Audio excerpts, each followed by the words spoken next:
இது அங்கே வச்சுருங்களா கொஞ்சம் சீக்கிரம் மேலே அனைவருக்கும் வணக்கம். என் பேர் கணேசன். திரைப்படத்துறையில் ஒரு 35 ஆண்டுகளாக இருக்கிறேன். தம்பி மித்ரன் நிஷானை பற்றி எனக்கு இந்த டே ஒன்லேருந்து இன்றைக்கி வரைக்கும் தெரியும். லைக்கா நிறுவனம் தர்பார் படத்தில் பாராட்டு விழா தெரிவிக்கணும்னு என்னை கூப்பிட்டுருந்தாங்க. அப்போது மணிரத்னம், முருகதாஸ், சுபாஷ்கரன் எல்லாம் வந்திருந்தாங்க. சுபாஷ்கரனை பாராட்டும் போது ஒரு வேண்டுகோள் வச்சேன். நான் என்ன வச்சேன்னா, சார் நீங்கள் 300 கோடி 500 கோடின்னு படம் எடுக்கிறீங்க, ஒரு 3 கோடி 5 கோடியில் படம் எடுங்க. ஒரு 100 படம் எடுத்திங்கன்னா பல இயக்குநர்கள் அவங்களுடைய திறமையை வெளிப்படுத்துறதுக்கு காரணமாக இருக்கும்னு கேட்டேன். அவர் அதை கேட்கலை. ஏன்னா அவங்க வரும்போதே 500 கோடி 1000 கோடியோடு வந்தாங்க. நான் லண்டனில் போய் அவர் நிறுவனத்தில் பார்த்து பேசியெல்லாம் சொல்லி பார்த்தேன், கேட்கல. ஆனால் நம்ம நிஷான் என்றவர் ஒரு 8 வருஷத்துக்கு முன்னால் இந்த சென்னைக்கு வந்தார். வரும்போது சந்திரன்றவர் ஈழத்தில் இருக்கிறார், ஒரு டைரக்டரு. எனக்கு இனம் சார்ந்து மொழி சார்ந்து நான் முதல் எடுத்த படம் போர்க்களத்தில் ஒரு பூ. அந்த படம் இந்தியாவில் தடை பண்ணிட்டாங்க. இளையராஜா இசை.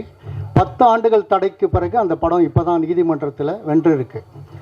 இந்த சமயத்தில் நிஷான் இந்த மாதிரி, அதாவது வரும்போது உங்களுக்கு எல்லாருக்கும் தெரியும், புலம்பெயர் தேசத்திலேருந்து வர ஈழத்தமிழர்கள் முக்கியமாக இனம் பற்று. ஏன்னா எனக்கு ஒரே ஒரு தலைவர் தான் உலகத்தில், மேதகு வேலுப்பிள்ளை பிரபாகரன் அவர்கள். அவர் வழியில் வந்த இனத்தில் வந்தவர் தான் இந்த நம்ம நிஷான் அவர். நிஷான் எல்லாருமே புலம்பெயர் தேசத்துலேருந்து இங்கே படம் தயாரிக்க வருவாங்க, நிறைய பணத்தை கொண்டு வருவாங்க. ஆனால் யாருமே சக்ஸஸ்ஃபுல்லாக போனது கிடையாது. காரணம் பல காரணங்கள் இருக்குது. இங்கே இருக்கிற இயக்குநர்கள், இங்கே முக்கியமாக பேரரசை பற்றி எனக்கு சொல்லணும். அவரை பற்றி நான் முக்கியமாக சொல்லணும். போர்க்களத்தில் ஒரு பூ படத்துக்கு இசை வெளியீட்டுக்கு வந்திருந்தார். அப்போ பேசினார். அவர்கிட்ட ஒரு முறை தான் பேசியிருக்கிறேன். வேலு பிரபாகரன்ற இயக்குனர் உங்கள் எல்லாருக்கும் தெரியும். அவர் சொன்னார், நான் பார்த்ததில் 10.5 மாத தங்கம் பேரரசு. பேரரசு முதலமைச்சருக்கே அதாவது திருப்பாச்சின்ற படம் பார்த்தீங்கன்னா நாங்கள்லாம் மிரண்டு போயிருக்கிறோம். அந்த கதை அவர் இயக்குனது அண்ணன் தங்கை பாசம் மட்டும் இல்லாமல் ஆக்ஷன் படத்தை எப்படி கொடுக்கணும், அதுக்கு எப்படி வசனம், அதோடைய பாடல்கள் ஒரு பிரம்மாண்டமான, அதாவது தலையை வெட்டாமல், கையை வெட்டாமல், காலை வெட்டாமல், ரத்தம் பேரலெல்லாம் கொட்டாமல் ஒரு அழகான ஒரு திரைப்படத்தை எடுத்தார். அந்த படம் எந்த அளவுக்கு விஜய் அவர்களுக்கு ஒரு பெரிய இதை கொடுத்தது. அதுக்கப்புறம் சிவகாசி தொடர்ந்து பல படங்கள் பண்ணியிருந்தார். அவர் எனக்கு ஒரு இன்ஸ்பிரேஷன். அதே மாதிரி அண்ணன் சுப்பிரமணிய சிவா புழல் சிறையில் நானும் அவரும் இருந்தோம். அவர் ஒரு 10.5 மாத தங்கம். அதை தாண்டி இப்போ நிஷானுக்கு என்ன சொல்ல வரேன்னா, சரி நான் மித்ரன் தான் கூப்பிடுவோம். நாங்கள் அவர் பேர் மித்ரன் தான் கூப்பிடுவோம், நீங்கள் துஷான்னு கூப்பிடுங்க. ஓகே. புழல் சிறையில் 2009ஆம் ஆண்டு இனப்படுகொலை நடந்த போது அன்னைக்கு பார்த்தீங்கன்னா ஒட்டுமொத்த தமிழகத்தில் கைது பண்ணவங்களே 232 பேர் தான். அதில் சுப்பிரமணிய சிவா, பாரதி ராஜா, நாங்கள் கர்நாடகத்திலேருந்து ஒரு 5 பேர் வந்திருந்தோம். 232 பேர். அந்த நிகழ்வில் தொடர்ந்து ஈழப்போராட்டத்தில் நான் சுப்பிரமணிய சிவா பார்க்குவேன். அவரை பேரரசெல்லாம் நான் இன்னும் பெருசாக ஏன்னா அவங்களுடைய திறமையை அதுதான் சொன்னேங்களே, பேரலாக கையை வெட்டுறது, காலை வெட்டுறது, குத்துறது. எங்களுக்கு டெக்னாலஜி தெரியாது, எங்களுக்கு படம் எடுக்க தெரியாது, சில கற்பனையில் சில பேர் நினச்சிட்டு இருக்கிறாங்க. அது கிடையாது. ஆனால் பல வெற்றி படங்களை கொடுக்கக்கூடிய சக்தி இன்னைக்கு எங்களை மாதிரி இருக்கிற இயக்குநர்களுக்கும் இருக்குது. இதில் துஷான், நான் மித்ரன் தான் கூப்பிடுவேன் தம்பியை. தம்பி சின்ன சின்ன ஸ்டெப்பாக எடுத்து வந்தார். அதாவது படிப்படியாக வரும்போது நான் கூட நினச்சேன், காலி ஆகிட்டு எல்லாம் போயிடுவாங்க, 1 வருஷம் இருப்பாங்க, 2 வருஷம் இருப்பாங்க. தமிழ்நாட்டில் சில இயக்குநர்கள், நான் எல்லாரையும் சொல்ல, சில இயக்குநர்கள் புலம்பெயர் தேசத்தில் பணத்தோடு வந்தாங்களா, அவங்களை ஏமாற்றி காலி பண்ணி துண்டகானம் துணியகானம் ஓட வச்சிடுவாங்க. அந்த மாதிரி பல இயக்குநர்கள் நான் கண்ணில் பார்த்துருக்குறேன். ஆனால் துஷாந்த் தம்பி மித்ரன் எடுத்து வச்ச படி பார்த்தீங்கன்னா சின்ன சின்ன படி. இன்னைக்கு மறண்டு போகிற மாதிரி இங்கே ஒரு ஃபெஸ்டிவல் நடத்தி எனக்கு ஆச்சரியம். நான் பெங்களூரில் பிறந்தவன், தமிழகத்துக்கு ஒரு 40 வருஷமாக ட்ராவல் பண்ணுறேன். எப்படி இவர் ஒரு இவ்வளோ பெரிய விஷயத்தை இவ்வளோ பேரை கூட்டி இந்த மாதிரி ஒரு நிகழ்வு நடத்துகிறாருன்னா கண்டிப்பாக அவருடைய படிகள் நல்லா இருக்குது. அந்த படிகள் மூலமாக அவர் அடுத்த படம் எடுப்பார். உங்களுக்கு எல்லாருக்கும் வாய்ப்பு கொடுக்கறதுக்கான ஒரு இதை நிலைக்கிற ஒரு விஷயத்தை கொண்டு வராரு. அதே மாதிரி மைக்ரோ பட்ஜெட்டில் யாராவது சப்ஜெக்ட் வச்சுருந்தீங்கன்னா நான் ப்ரொடியூஸ் பண்ணுறதுக்கு தயார். யாரை வேணாலும் என்னை காண்டாக்ட் பண்ணலாம். என்னுடைய நம்பர்லாம் கொடுக்குறேன். மைக்ரோ பட்ஜெட் நான் வந்து லாஸ்ட்டு இப்போ 2021 பண்ணது ஸ்டேட் அவார்டு வந்திருக்கு என் படம் மனிதம். அதே மாதிரி அமெரிக்கன் அரசாங்கத்துக்கிட்ட விருது பெற்ற ஒரே இயக்குனர் இந்தியாவில் நான் தான். நீங்கள் கூகுளில் போய் பார்த்தா செக் பண்ணிக்கலாம். நான் தம்பியை வாழ்த்துறேன், பாராட்டுறேன். உங்களை மாதிரி வந்திருக்கிற இயக்குநர்கள் எல்லாம் நீங்கள் வந்து ஜெயிக்கிறதுக்கு என்ன வழி அப்படின்றத உங்களுக்கு ஏதாவது டிப்ஸ் வேணும்னா என்னை கேளுங்க. நான் ப்ரொடியூஸ் பண்ணுறதுக்கும் தயாராக இருக்கிறேன், உங்களுக்கு அசிஸ்டன்ட் டைரக்டராக ஒர்க் பண்ணுறதுக்கும் தயாராக இருக்கிறேன். எனக்கு ஒரு பைசா சம்பளம் இல்லாமல் யாருக்கு வேணாலும் உழைக்க தயாராக இருக்கிறேன். நீங்கள் யார் வேணாலும் வரலாம், நான் நிற்பேன். தம்பி நல்லா வரணும், அவருக்கு வாழ்த்துக்கள், மகிழ்ச்சி. எல்லாருக்கும் நன்றி. நன்றி திரு கணேசன் அவர்கள். ஒரு கனவை நனவாக்குவது எளிதல்ல, ஆனால் தனது ஆர்வம், அர்ப்பணிப்பு மற்றும் கலை மீதான காதலால் Dunstan international media and productions என்ற தளத்தை உருவாக்கி பல புதிய திறமைகளுக்கு வாய்ப்பளித்து வரும் நமது நிறுவனர் திரு துஷாந்த் அவர்களை மேடைக்கு வருமாறு அழைக்கிறேன்.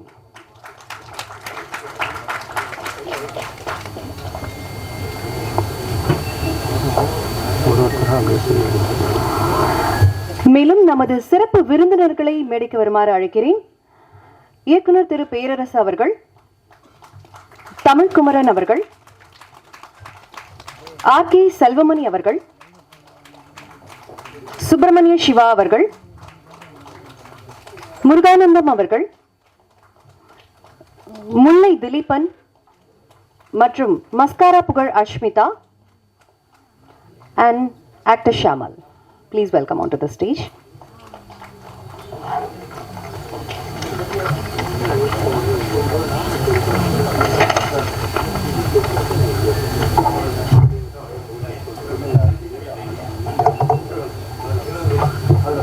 கண்மணி,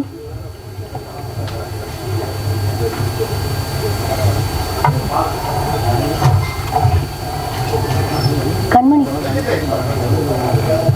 இப்போ என்ன அவங்க யார் பேசுகிறாங்க? எல்லாரும் ஏற்றிட்டேன். வேறு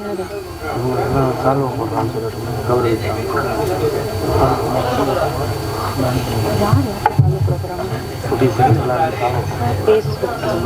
யார் பேசுகிறா? பேசிட்டு பேசிட்டு எல்லாரும் கூப்பிட்டு ஓகே. இல்லை, அவர் பேச கூப்பிட சொல்கிறாங்க. துஷாந்த் ஓகே. இப்போது திரு துஷாந்த் அவர்கள் வந்திருக்கும் சிறப்பு விருந்தினர்களுக்கு மரியாதை செலுத்துவார்.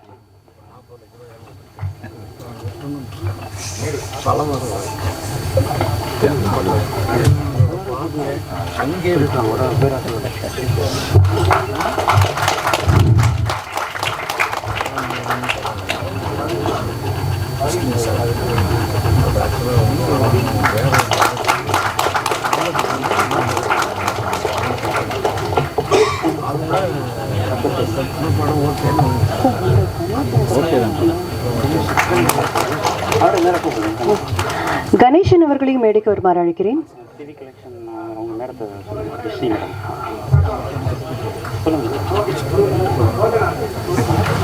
And also I would like to invite Vishni Dishant onto the dais, please.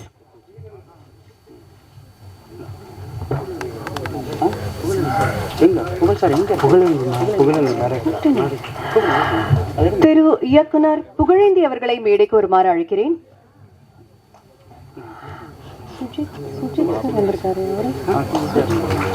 இயக்குனர் சுஜித் சார் அவர்களையும் மேடைக்கு வருமாறு அழைக்கிறேன்.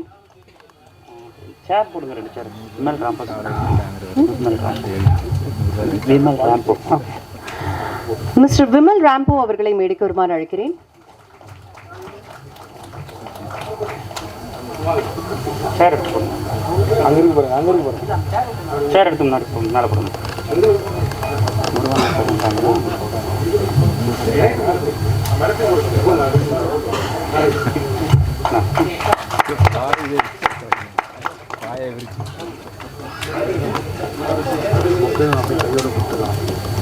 கொஞ்சம் மேலே வாங்க வாங்க. அவங்கள்ட்ட போட்டு அவ்வளோதான் எல்லாம் கொடுத்து எடுத்து கொடுங்க. நீங்கள் எடுங்க, அவங்க கார் போட்டு அவங்க கொடுக்குறது நீங்கள் எடுங்க. யாருக்கு கொடுக்குறாங்க? என்னன்னா நீங்கள்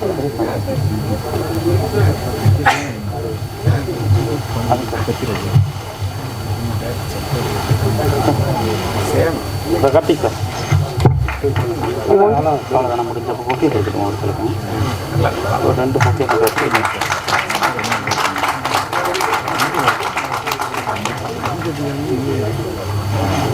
நம்ம லைவாக பண்ணதை சார் அப்புறமா பேசுறாரா இப்போ யாரையா பேச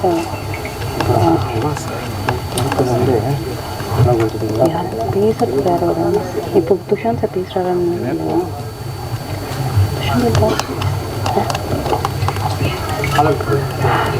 திரு துஷாந்த் அவர்களை பேச வருமாறு இப்போது அழைக்கிறேன்.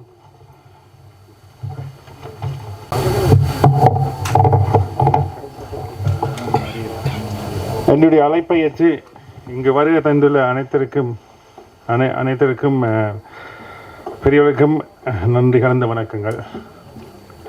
உங்கள் அனைவரின் வருகையையும் மகிழ்ச்சியுடன் வரவேற்கின்றேன். நன்றி.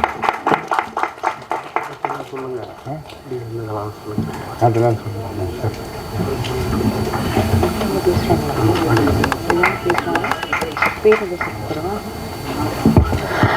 இயக்குனர் பேரரசு அவர்களை ஒரு சில வார்த்தைகள் பேசுமாறு அழைக்கிறேன்.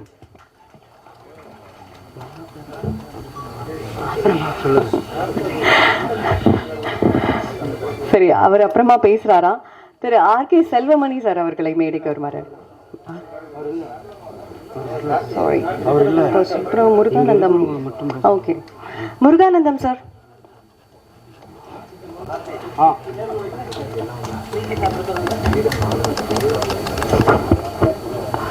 அனைவருக்கும் மீடியா ப்ரெஸ் அனைவருக்கும் வணக்கம். கொஞ்சம் தாமதமாயிருச்சு, அதுக்கு அவருடைய சார்பாக நான் வந்து சாரி கேட்டுக்கிறேன். ஒரு 12 ஏதோ போட்டிருந்தாங்க. சுப்பிரமணியன் சிவானன்னா ஏதோ ஒரு படத்துக்கு போகிறதுக்காக டிக்கெட் எடுத்து வச்சிருக்காரு. தம்பி போக முடியுமாடான்னு கேட்டார். தெரிலனே, எப்படி போகுதுன்னு தெரில. முதல்ல வந்து இதில் வந்து ஃபஸ்ட்டு பிறந்தநாள் வாழ்த்துக்கள் சொல்லிடலாம் தலைவருக்கு. அவருக்கு எல்லாரும் ஒரே ஒரு கிளாப்ஸ் பண்ணுங்கள் அவருக்கு. தன்னுடைய பிறந்த நாளை வந்து சில பேர் வந்து ஆதரவற்ற குழந்தைகளுக்கு வந்து போவாங்க, அல்லது முதியோர் இல்லத்துக்கு போய் கிஃப்ட் கொடுப்பாங்க, அல்லது வந்து தனக்கு தானே ஒரு கேக்கு வெட்டிக்கிடுவாங்க. ஆனால் அது இல்லாமல் தன்னுடைய கனவை அல்லது மற்றவருடைய கனவை வந்து நிறைவேற்றுற மாதிரி இப்படி ஒரு ஷார்ட் ஃபிலிம் வந்து ஒரு ஐடியா பண்ணி அது ரெடி பண்ண அந்த மனசுக்கு முதல்ல ரொம்ப நன்றி. அந்த வெளிநாட்டிலேருந்து வந்தாலும் அந்த என்னதான் எங்கே தான் லண்டனுன்னு போயிட்டு வந்தாலும் இந்த நம்ம அந்த வேறு கிளைகள் எங்கே வேணாமல் இருக்கலாம், வேறு வந்து இங்கே தான் இருக்குங்கிற மாதிரி அந்த வேரோட அந்த வேர்களுக்கு வந்து நன்றி செலுத்துகிற மாதிரியான அந்த இத்தனை உட்காந்துருக்கீங்க அந்த உங்களுடைய கனவுகளை நிறைவேற்றுவதற்காக ஒன்று பண்ணார்ல, அதுக்கு முதல்ல ரொம்ப ரொம்ப நன்றி தலைவா. அவரை நான் நிறுவனத்தை வந்து பாராட்டுறதுக்கு முன்னாடி நேற்று மீட் பண்ணேன் அவரை. அப்போ வந்து டக்குனு நான் பேசிடுறேன், ஒன்றும் உங்களை ரொம்ப கஷ்டப்படுத்திட மாட்டேன்.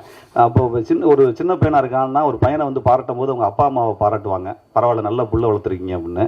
ஆனால் கொஞ்சம் வளர்ந்து மேரேஜ் ஆன பிறகு யாரை பாராட்டுவாங்கன்னா, கண்டிப்பாக நான் நேற்று பாராட்டினேன் அவங்க ஒய்ஃபை பார்த்து, சூப்பராக வளர்த்துருக்கீங்க உங்கள் வீட்டுக்காரரை அப்படின்னு. என்னங்க குழந்தை மாதிரி சொல்கிறீங்க அப்படின்னு. இல்லை, உண்மையிலே ஒரு குழந்தை மனசு தான் அவருக்கு. அவரை ரெண்டாவது ஒரு மனிதனும் சந்தோஷமாக இருக்கிறான்னா, சின்ன குழந்தைல சந்தோஷமாக இருக்கான்னா அவங்க பெற்றோர்கள் காரணம். கல்யாணம் பண்ண பிறகு சந்தோஷமான மனசு சந்தோஷமாக இருக்குன்னா, உள்ளம் சந்தோஷமாக இருக்குன்னா இல்லம் தான் காரணம். முதல்ல அவங்க மனைவிக்கும் ரொம்ப நன்றி மேடம். இது வந்து நீங்கள் உங்களுடைய பிறந்தநாளைக்கு இப்படி வந்து நல்ல நல்ல விஷயங்கள் பண்ணுவீங்கன்னா ஒரு 4-5 தடவை கூட நீங்கள் வருஷத்துக்கு ஒரு 5-6 தடவை கூட கொண்டாடுங்க, தப்பு இல்லை, நாங்கள் ஏற்றுக்கிறோம். முதல்ல என்னென்னா கலந்துக்கிட்ட இந்த ஷார்ட் ஃபிலிம் இது கலந்துக்கிட்ட உங்களை அனைவருக்கும் வந்து வாழ்த்துக்கள். ஏன்னா ஒரு போட்டியில் நான் சொல்லுவேன், நான் கூட பேசியிருந்தேன், வெற்றி என்பது வெற்றி பெறுவதில்லை, வெற்றி என்பது முயற்சி பண்ணிக்கிட்டே இருக்கிறது தான் வெற்றி. அதுதான் வெற்றியை விட மிகச்சிறந்ததுன்னு சொல்லி நான் படிச்சிருக்கேன். அந்த முயற்சி தான் நான் வெற்றியை விட நான் பயங்கரமாக முயற்சி பண்ணுறவனை பார்த்து நான் பயங்கர வெற்றி அடைந்தவனை விட நான் அவனை மதிப்பேன். ஏன்னா அவனுடைய முயற்சி எனக்கு பிடிக்கும். அப்படி நீங்கள் கலந்துக்கிட்ட இந்த 3 படம் 4 படம் அப்படிங்கிற மாதிரியான பரிசுகள் வாங்கும் படங்களை தவிர்த்துட்டு அதுக்காக கலந்துக்கிட்டீங்கல்ல, அதில் உள்ள அவங்க எல்லாத்துக்கும் முதல்ல வாழ்த்து சொல்கிறேன். 2வதாக வெற்றி பெற்றவங்களுக்கு வாழ்த்து சொல்கிறேன். இதில் வந்து சொல்லுவாங்க, நான்லாம் அஸ்னேட்டராக இருக்கும்பொழுது இப்படி ஒரு மேடையில் நின்று பேசிகிட்டு இருக்கேன். நான் அஸ்னேட்டராக இருக்கும்போது என்னென்ன இடர்பாடுகள்லாம் வந்திருக்குன்னா, நாங்கள் இப்போ ஒரு சூப்பர் வுட் படத்தில் ஒரு அஸ்னேட்டருக்கு ஜாயின் பண்ண போகிறேன். அப்போ இந்த மாதிரி மேடைகள் இல்லை, நம்மளுடைய கனவுகளையும் நம்மளுடைய கிரியேஷனையும் வெளிப்படுத்துறதுக்கான தளங்கள் இல்லை. அவள் போய் ஒரு டேரக்டர் சார் அஸ்னேட்டா சேர்னு சார் அப்படின்னா ஒரு 10 டைட்டில் எழுதிட்டு வாப்பா, ஒரு லவ் சப்ஜெக்ட் தான் பண்ணுறோம், ஒரு மாண்டேஜஸ் மாதிரி ஒரு எழுதிட்டு வா அப்படின்னாரு. வள்ளூர் கோட்டத்தில் உட்காந்து கிட்டத்தட்ட ஒரு 50 மாண்டேஜஸ் எழுதி டைட்டில்லாம் ஒரு 10, 20, 30 டைட்டில் எழுதி பேசி எல்லாம் முடிச்சு ஒரு 2 நாள் கழிச்சு அந்த வள்ளூர் கூட்டத்தில் இருக்கிறவனே வந்து, தம்பி என்ன தம்பி வரும்போதுலாம் யாராவது ஜாலியாக வருவாங்க, நீ உட்காந்து எழுதிக்கிட்டே இருக்கு அப்படின்னு, படத்துடைய டைட்டில் இது என்ன அப்படி அந்த சொல்லு அப்படின்னு அந்த வாட்ச்மேன்ட்ட தான் சொல்லி காட்டி, அந்த டைட்டில் நல்லா இருக்கியா அப்படின்னு மாதிரி அந்த வாட்ச்மேனே நம்ம வள்ளூர் கூட்டத்துக்கு வாட்ச்மேனே ஃப்ரெண்ட் ஆகிட்டாப்புல.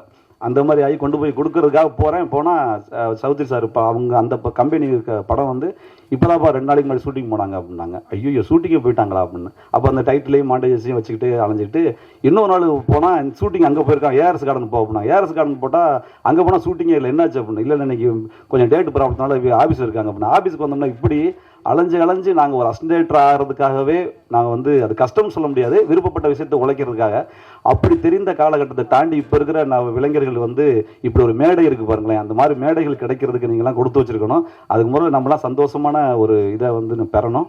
நல்லபடியாக உங்களுடைய எல்லா ஷார்ட் ஃபிலிமும் நல்லா வரணும். தலைவா கலக்குங்க.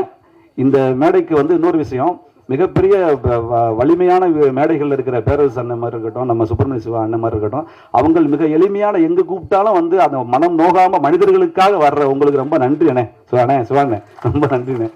பேரரசு சார் உங்களுக்கு ரொம்ப நன்றி சார். ஏன்னா நிறைய இடங்கள்ல நான் வந்து பார்த்துருக்கேன், எல்லாத்துக்குள்ளேயும் வந்து பெரியவங்க சின்னவங்கன்னு எப்படி நம்ம பார்க்குற மாதிரியான ஒரு சின்ன ஒரு வேறுபாடு இருக்கும். ஆனால் ஒரு வேறுபாடும் இல்லாமல் பேரரசு அண்ணன் வந்து யார் அழைத்தாலும் அந்த அன்பு, அந்த வாடா தம்பி பண்றான் தம்பி அப்படின்னு சொல்ற அந்த குணம் இருக்கிற பேர் அண்ணன் ரொம்ப தேங்க்ஸ்ண்ணே.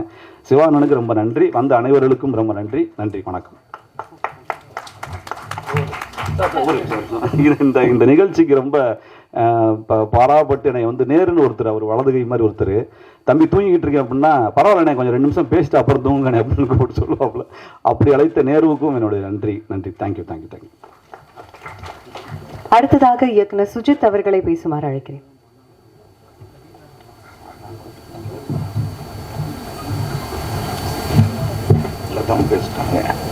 எல்லாருக்கும் வணக்கம். இங்கே மேடையில் கூடியிருக்கும் எல்லாருக்கும் என்னென்ன மனமார்ந்த வணக்கம். நிஷாந்த் அவர்களுக்கு ஹாப்பி பர்த்டே டு யூ. அவர் இந்த மாதிரி ஒரு ஷார்ட் ஃபிலிம் எடுத்துகிட்டு வந்ததுக்கு நிறைய இளைஞர்களுக்கு இது நல்ல ஒரு பிளாட்ஃபார்ம், கண்டிப்பாக யூஸ் பண்ணிங்க. அப்புறம் வெற்றி விழா பார்ப்போம், லேட் பண்ணுவானா. Okay, thank you for all. Thank you sir. அடுத்ததாக திரு திலீபன் அவர்களை பேசுமாறு அழைக்கிறேன்.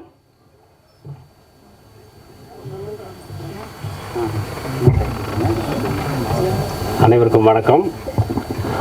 ஊடக பத்திரிகை நண்பர்கள் அனைவருக்கும் வணக்கம். மேடையில் அமர்ந்திருக்கும் பேரரசு அவர்கள் மற்றும் அண்ணன் சுப்பிரமணியம் அவர்கள் மற்றும் நண்பர்கள் முல்லை, முருகானந்தம், அத்தனை பேருக்கும் வணக்கம். நண்பர் துஷாந்த் அவர்களுக்கு என்னுடைய மனமார்ந்த வாழ்த்துக்கள். முருகானந்தமும் நானும் சேர்ந்து ஒரு படம் நடித்தோம். அந்த படத்தில் பார்த்திங்கன்னா என்னோடய டைலாக்கும் சேர்த்து அவரே பேசிடுவார். ஸோ இன்றைக்கி அப்படி தான் நான் யோசிச்சு வச்சது எல்லாத்தையும் அவரே பேசிட்டார்.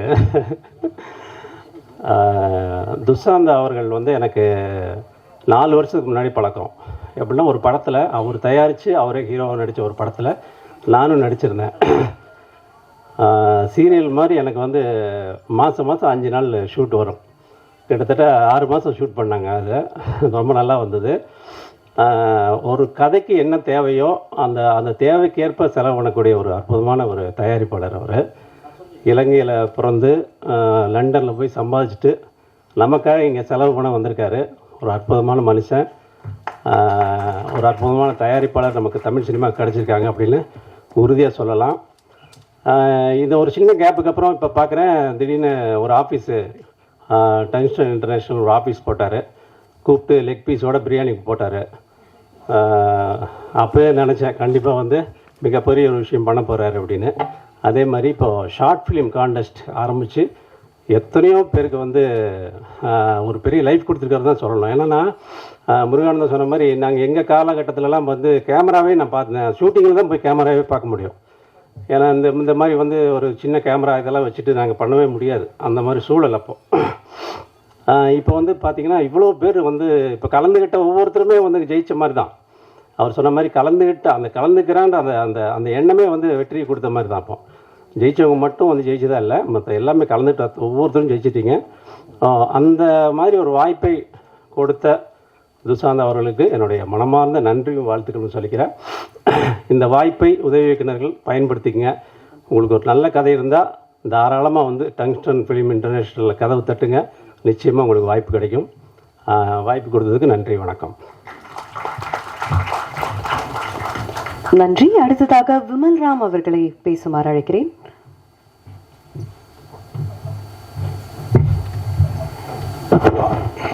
எல்லாருக்கும் வணக்கம். Thushanth sir, happy birthday. இப்போது டஸ்டன் இன்டர்நேஷ்னல்லேருந்து ஷார்ட் ஃபிலிம் ஃபெஸ்டிவலில் கலந்துருக்கீங்க. இது எப்படி சொல்கிறது, வாய்ப்புகள் கம்மி தான். அதை கரெக்டாக பயன்படுத்தி நல்ல நிலைமைக்கு வரணும். நீங்களும் நல்லா இருக்கணும், நாங்களும் நல்லா இருக்கணும். கடவுள் பண்ணிட்டு எல்லாம் நல்லபடியாக நடக்கும். தேங்க்யூ. தேங்க்யூ. அடுத்ததாக திரு முல்லை அவர்களை பேசுமாறு அழைக்கிறேன்.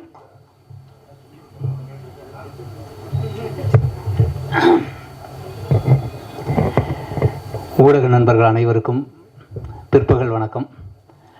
எதிர்கால திரைப்பட இயக்குநர்கள் அமர்ந்திருக்கும் உங்கள் அனைவருக்கும் மீண்டும் ஒரு முறை இனிய பிற்பகல் வணக்கத்தோடு வாழ்த்துக்களும் சொல்லிக்கிறேன். ஏன்னா உங்கள் படத்தெல்லாம் கண்டிப்பாக நாங்கள் நடிப்போம், கூப்பிடுவீங்க, மறக்காமல் கூப்பிடுங்க. ஏன்னா இவங்க எல்லாமே கிட்டத்தட்ட 500 பேர் கலந்துக்கிட்டு இதில் 10 பேருக்கு நாமினேட் ஆகியிருக்காங்க, 3 பேருக்கு வந்து ப்ரைஸ் வரப்போகுது. ஸோ ஏகப்பட்ட இயக்குநர்கள் இங்கே அமர்ந்திருக்கிற ஒரு அற்புதமான நிகழ்வில் நம்ம ஒரு 2 வார்த்தை பேசுகிறதுக்கு ஒரு வாய்ப்பு, மிகவும் நன்றி. நம்ம ஹீரோ சார், ப்ரொடியூசர் சார், அவரை பார்க்கறது நான் மிகைப்படுத்தி சொல்ல, ஒரு உதாரணத்துக்காக சொல்கிறேன். அப்துல் கலாம் ஐயாவையும் பாரதியாரையும் சேர்ந்து பார்க்குற மாதிரி இருக்குது. ஏன்னு சொல்கிறேன் பாருங்கள், அதுக்கு ஒரு காரணம் இருக்குது. அப்துல் கலாம் ஐயா என்ன சொல்லியிருக்காருன்னா கனவு காணுங்கள்னு இருக்காரு. பாரதியார் ஐயா என்ன சொல்லியிருக்காருன்னா கனவு மெய்ப்பட வேண்டும் சொல்லியிருக்காரு. ஸோ இந்த கனவு காண்றது உங்களோட வேலை, அந்த கனவை மெய்ப்பட வச்சிருக்காரு இன்னைக்கு இந்த மாதிரி ஒரு அற்புதமான ஒரு இடத்துல. ஸோ ரெண்டும் சேர்ந்த கலவையாக பார்க்குறேன். இனிய பிறந்தநாள் வாழ்த்துக்கள் சார். மேடம் உங்களுக்கும் வாழ்த்துக்கள். சொன்ன மாதிரி வீட்டில் இருக்கவங்க நம்மளை நிம்மதியாக வச்சுக்கிட்டாதான் நம்ம வெளியில் அந்த உலகத்தில் சமுதாயத்தில் ஏதாவது செய்ய முடியும். அதுபோல் இருக்கிறதுனால தான் இவ்வளோ சிறப்பாக படமும் பண்ணியிருக்கீங்க, ப்ரொடியூசராகவும் ஆயிருக்கீங்க, பெரிய கம்பெனி ஆரம்பிச்சிருக்கீங்க, பல பேருக்கு வாய்ப்புகள் தரீங்க, மனமார்ந்த வாழ்த்துக்கள். அவரை பற்றி இன்னொரு 2 வார்த்தை பாட்டாக சொன்னால் நீங்கள் யாரும் கோச்சிக்க மாட்டீங்கன்னு நினைக்கிறேன். நான் எங்கே போனாலும் பாட்டு பாடிடுறாங்க, இப்போ கேட்டுருவேன். அதனால் 2 லைன். இவர் வந்து எம்மதமும் சம்மதம் அப்படின்ற மாதிரி தான் இவர். நானும் ஒர்க் பண்ணியிருக்கேன் அவர் கூட அந்த படத்தில், ஃபஸ்ட்டு படத்தில். அது ஒரு காரணத்துக்காக நிற்கிது, வந்துடும் மிக விரைவில். அவர் ஹீரோ பண்ணியிருக்காரு, டபுள் ஆக்ஷனில் பண்ணியிருக்காரு. கதெல்லாம் சொல்லலை, ஒன்லைன் மட்டும் சொல்ல. டபுள் ஆக்ஷன் அவரோட ஃப்ரெண்டாக நான் பண்ணியிருக்கேன். அந்த படத்தில் அவரை பற்றி தெரிஞ்சுக்கிட்டேன். ஏன்னா எல்லாரையும் மனிதர்களாக தான் பார்ப்பார். எந்த விதமான சமுதாய பிரிவினையோ இல்லை மதமோ அது மாதிரிலாம் எதுவுமே பேச மாட்டார். அதுக்கு தான் அந்த நாகூர் அணி பையா பாடின ஒரு 2 லைன் எங்கே போனாலும் ஸ்டேஜில் பாடுவோம், ஸ்கூலோ இல்லை ஃபங்க்ஷனோ போனால். அதை இந்த இடத்துல பாடினா இது இவருக்காக ஒரு பிறந்த நாளுக்காக இருக்கட்டும் அப்படின்றதுனால. வாய்ஸ் நல்லா இருக்காது இந்த மைக்கு, எனக்கு பேசிக்காக வாய்ஸ் நல்லா இருக்காது. இது இந்த எக்கோலாம் வைக்க முடியாது. ஆனால் கார்ட்லெஸ் மைக்கில் நல்லா இருக்குமானே, இது போடாவா தலைவா, அப்படிலாம் சொல்லாதீங்க தலைவா, அசிங்கப்படுத்தாதீங்க தலைவா. அதனால் கொஞ்சம் லைட்டாக எக்கோ வாங்கி சிக்கோன். ஹலோ ஹலோ ஹலோ தலைவா, சுத்தமாக நான் பேசுதாங்க மைக்கில் கேட்கல. ஹலோ கேட்குது சார்? சாப்பிட்டா அப்பா. சூப்பர் தலைவா, super. Sorry sir. Gangai Amaran sir எழுதின பாடல், இளையராஜா சார் மியூசிக்கில், நாகூர் அணி பையா பாடோட. எத்தனை யோசித்து நீங்க கத்தியாச்சு, கத்தி தொண்டை தண்ணி வத்தியாச்சு, மொத்தமாக சொன்னதுதான் போரலையா, சுத்தமாக காதுலதான் ஏறலையா. தந்தன தந்தன தான தந்தன தந்தன தான தான தான தான தானடே. உன் மதமா என் மதமா, ஆண்டவன் எந்த மதம், நல்லவங்க எம் மதமோ, ஆண்டவன் அந்த மதம். அட போங்கடா போங்கடா போங்கடா, பொல்லாத பூசலும் கூசலும் ஏனடா, கூட வாங்கடா வாங்கடா வாங்கடா, சொல்லாத சங்கதி சொல்லுவேன் கேளுடா. அந்த ஆண்டவன் தான் கிறிஸ்துவனா, முஸ்லீமா இல்ல இந்துவா. ஸோ எம்மதமும் தேவையில்லைங்க. மனுஷங்களா மதித்து நம்ம கலைத்துறையில் எல்லாம், நம்ம கலைத்துறையில் தான் இது போல ஒரு எல்லாமே ஒன்றா சேருவோம். ஸோ அதை ஒரு மெய்ப்படி அது மாதிரி பிரிவு இல்லாமல் பேசக்கூடிய அவருக்கு மனமார்ந்த பிறந்தநாள் வாழ்த்துக்கள். இது இப்போ அற்புதமாக இயக்குநர்களாக வரப்போகிற உங்களுக்கும் என்னுடைய மனமார்ந்த வாழ்த்துக்கள் sir. Thank you very much. Thank you.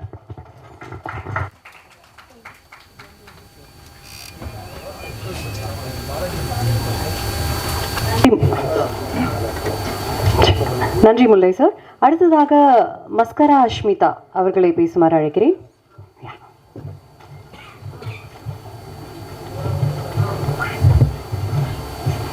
Hello hi media people எல்லாருக்குமே வணக்கம் அண்ட் மேடையில் அமர்ந்திருக்கும் எல்லாருக்குமே வணக்கம்.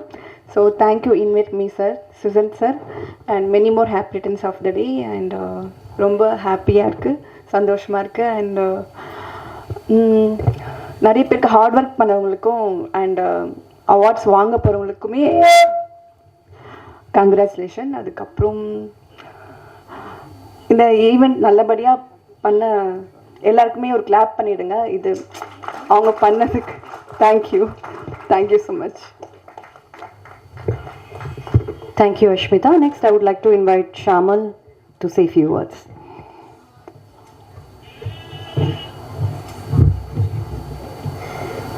Hi, vanakkam ellarkume. Vanakkam sir. First of all, I would like to wish you many more happy returns of the day. Vandirukku media ku romba nandri. Actually, I'm not from Tamil Nadu, so please bear my Tamil. So yes, என் பேர் ஷாமல் ரத்ராஜ். நான் ஏற்கனவே 5-6 படம் பண்ணியிருக்கேன் and எல்லாமே தமிழில் தான்.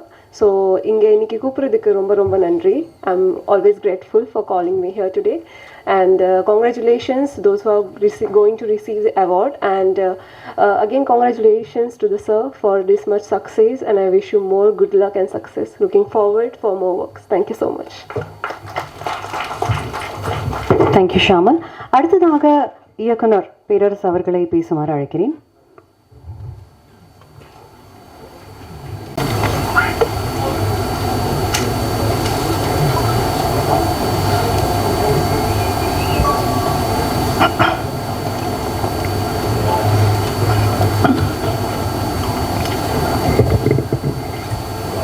அனைவருக்கும் வணக்கம். இந்த ஒரு சிறப்புமிக்க நாள். தமிழக முதல்வர் எங்கள் விஜய், உங்கள் விஜய் அவர்களுக்கு இன்று பிறந்த நாள். ஆக்சுவலி குழந்தைக்கெல்லாம் முதல் பிறந்த நாள்னு கொண்டாடுவாங்க. முதலமைச்சருக்கு இது முதல் பிறந்த நாள். நடிகராக நிறைய பிறந்தநாள் பார்த்துட்டாரு. முதலமைச்சராக முதல் பிறந்த நாள், அதுவும் நம்ம கலை உலகை சேர்ந்தவர், சினிமா துறையில் உச்சத்தில் இருந்தவர். அவருடைய பிறந்த நாளைக்கு கலை உலகமே, கலை சார்பாக, சினிமா துறை சார்பாக, உங்கள் அனைவரும் சார்பாக அவருக்கு பிறந்தநாள் வாழ்த்துக்களை தெரிவித்துக் கொள்கிறேன். அவரோட பிறந்தநாள்லேயே நம்ம சுஷாந்துக்கும் பிறந்த நாள். அது ஒரு சிறப்பு. நம்ம ஒரு பெரிய ஆளோட பிறந்தநாள் நம்மளும் பிறந்திருக்கோம்ல, அதுவும் சிறப்பு. விஜய் சாரை பொறுத்த வரைக்கும் அவரோட கதை சொல்லி ஓகே ஆனதுக்கப்புறம் கால் ஷீட்டு கேட்கும்போது 3 கண்டிஷன் போடுவார். 1, சண்டே ஷூட்டிங் வைக்கக்கூடாது. 2, டேயில் 6 மணிக்கு மேலே ஷூட்டிங் வைக்கக்கூடாது. ஒரு நைட் ஷூட்டிங்காக இருந்தால் நீங்கள் மறுநாள் பகல் வைக்கக்கூடாது. ஒன்று பகல் இல்லை நைட், ஏதோ ஒன்று தான். 3வது கண்டிஷன் போடுவார். அதுதான் இன்றைக்கி அவர் சிஎம் உட்கார வச்சதுக்கான காரணம். என்னோட பிறந்தநாள் அன்னைக்கு ஷூட்டிங் வைக்காதீங்க. நம்ம அப்போ நினச்சேன், நம்மளாம் இங்கே ஞாயிறும் பார்க்குறதில்ல, திங்களும் பார்க்குறதில்ல, பிறந்த நாள் எதுவும் பார்க்குறதில்ல, பிறந்த நாள் அன்னைக்கு ஷூட்டிங் வேணாங்கிறாரு அப்படின்னா. அப்போ ரிலீஷன் சொன்னார், ஒவ்வொரு பிறந்த நாளுக்கும் அவரோட ரசிகரை சந்திப்பார். ஏன்னா அவரை பொறுத்த வரைக்கும் எனக்கு லைஃப் கொடுத்தவங்க, வாழ்க்கை கொடுத்தவங்க, என்னை இந்த அளவுக்கு வேறு உட்கார வச்சவங்க என் ரசிகர்கள். அப்போ என்னுடைய பிறந்த நாள் அன்றைக்கி அவங்க ரசிகர்கள் ஃபுல் டே பார்ப்பேன். அன்றைக்கி ஷூட்டிங் வைக்காதீங்க. அந்த நிகழ்வு தான் ஒரு இத்தனை வருஷத்தில் ஒவ்வொரு பிறந்த நாளையும் ரசிகர்களை பார்த்துக்குது. அந்த அன்பு தான் இன்றைக்கி அவரை சிம்மாசனத்தில் உட்கார வச்சுருக்கு. அப்புறம் உங்களுக்காக சொல்கிறது தான், அவர் பிறந்த ஹாஸ்பிட்டலுக்கு போவார் காலையில் ஃபஸ்ட்டு போயிட்டு, அவர் பிறந்த ஆஸ்பத்திரியில் அன்னைக்கு எந்தெந்த குழந்தை பிறந்திருக்கோ அத்தனை குழந்தைக்கும் மோதிரம் போடுவார். இன்னைக்கு அவரோட பிறந்த நாளில் இவர் பிறந்திருக்காரு. உங்களுக்கு இன்னைக்கு மோதிரம் கிடச்ச மாதிரி தான். என்ன கிடைச்ச மாதிரி நீங்கள் சந்தோஷப்பட்டுக்குங்க. இந்த நிகழ்வு அந்த மோதிரம் தான்.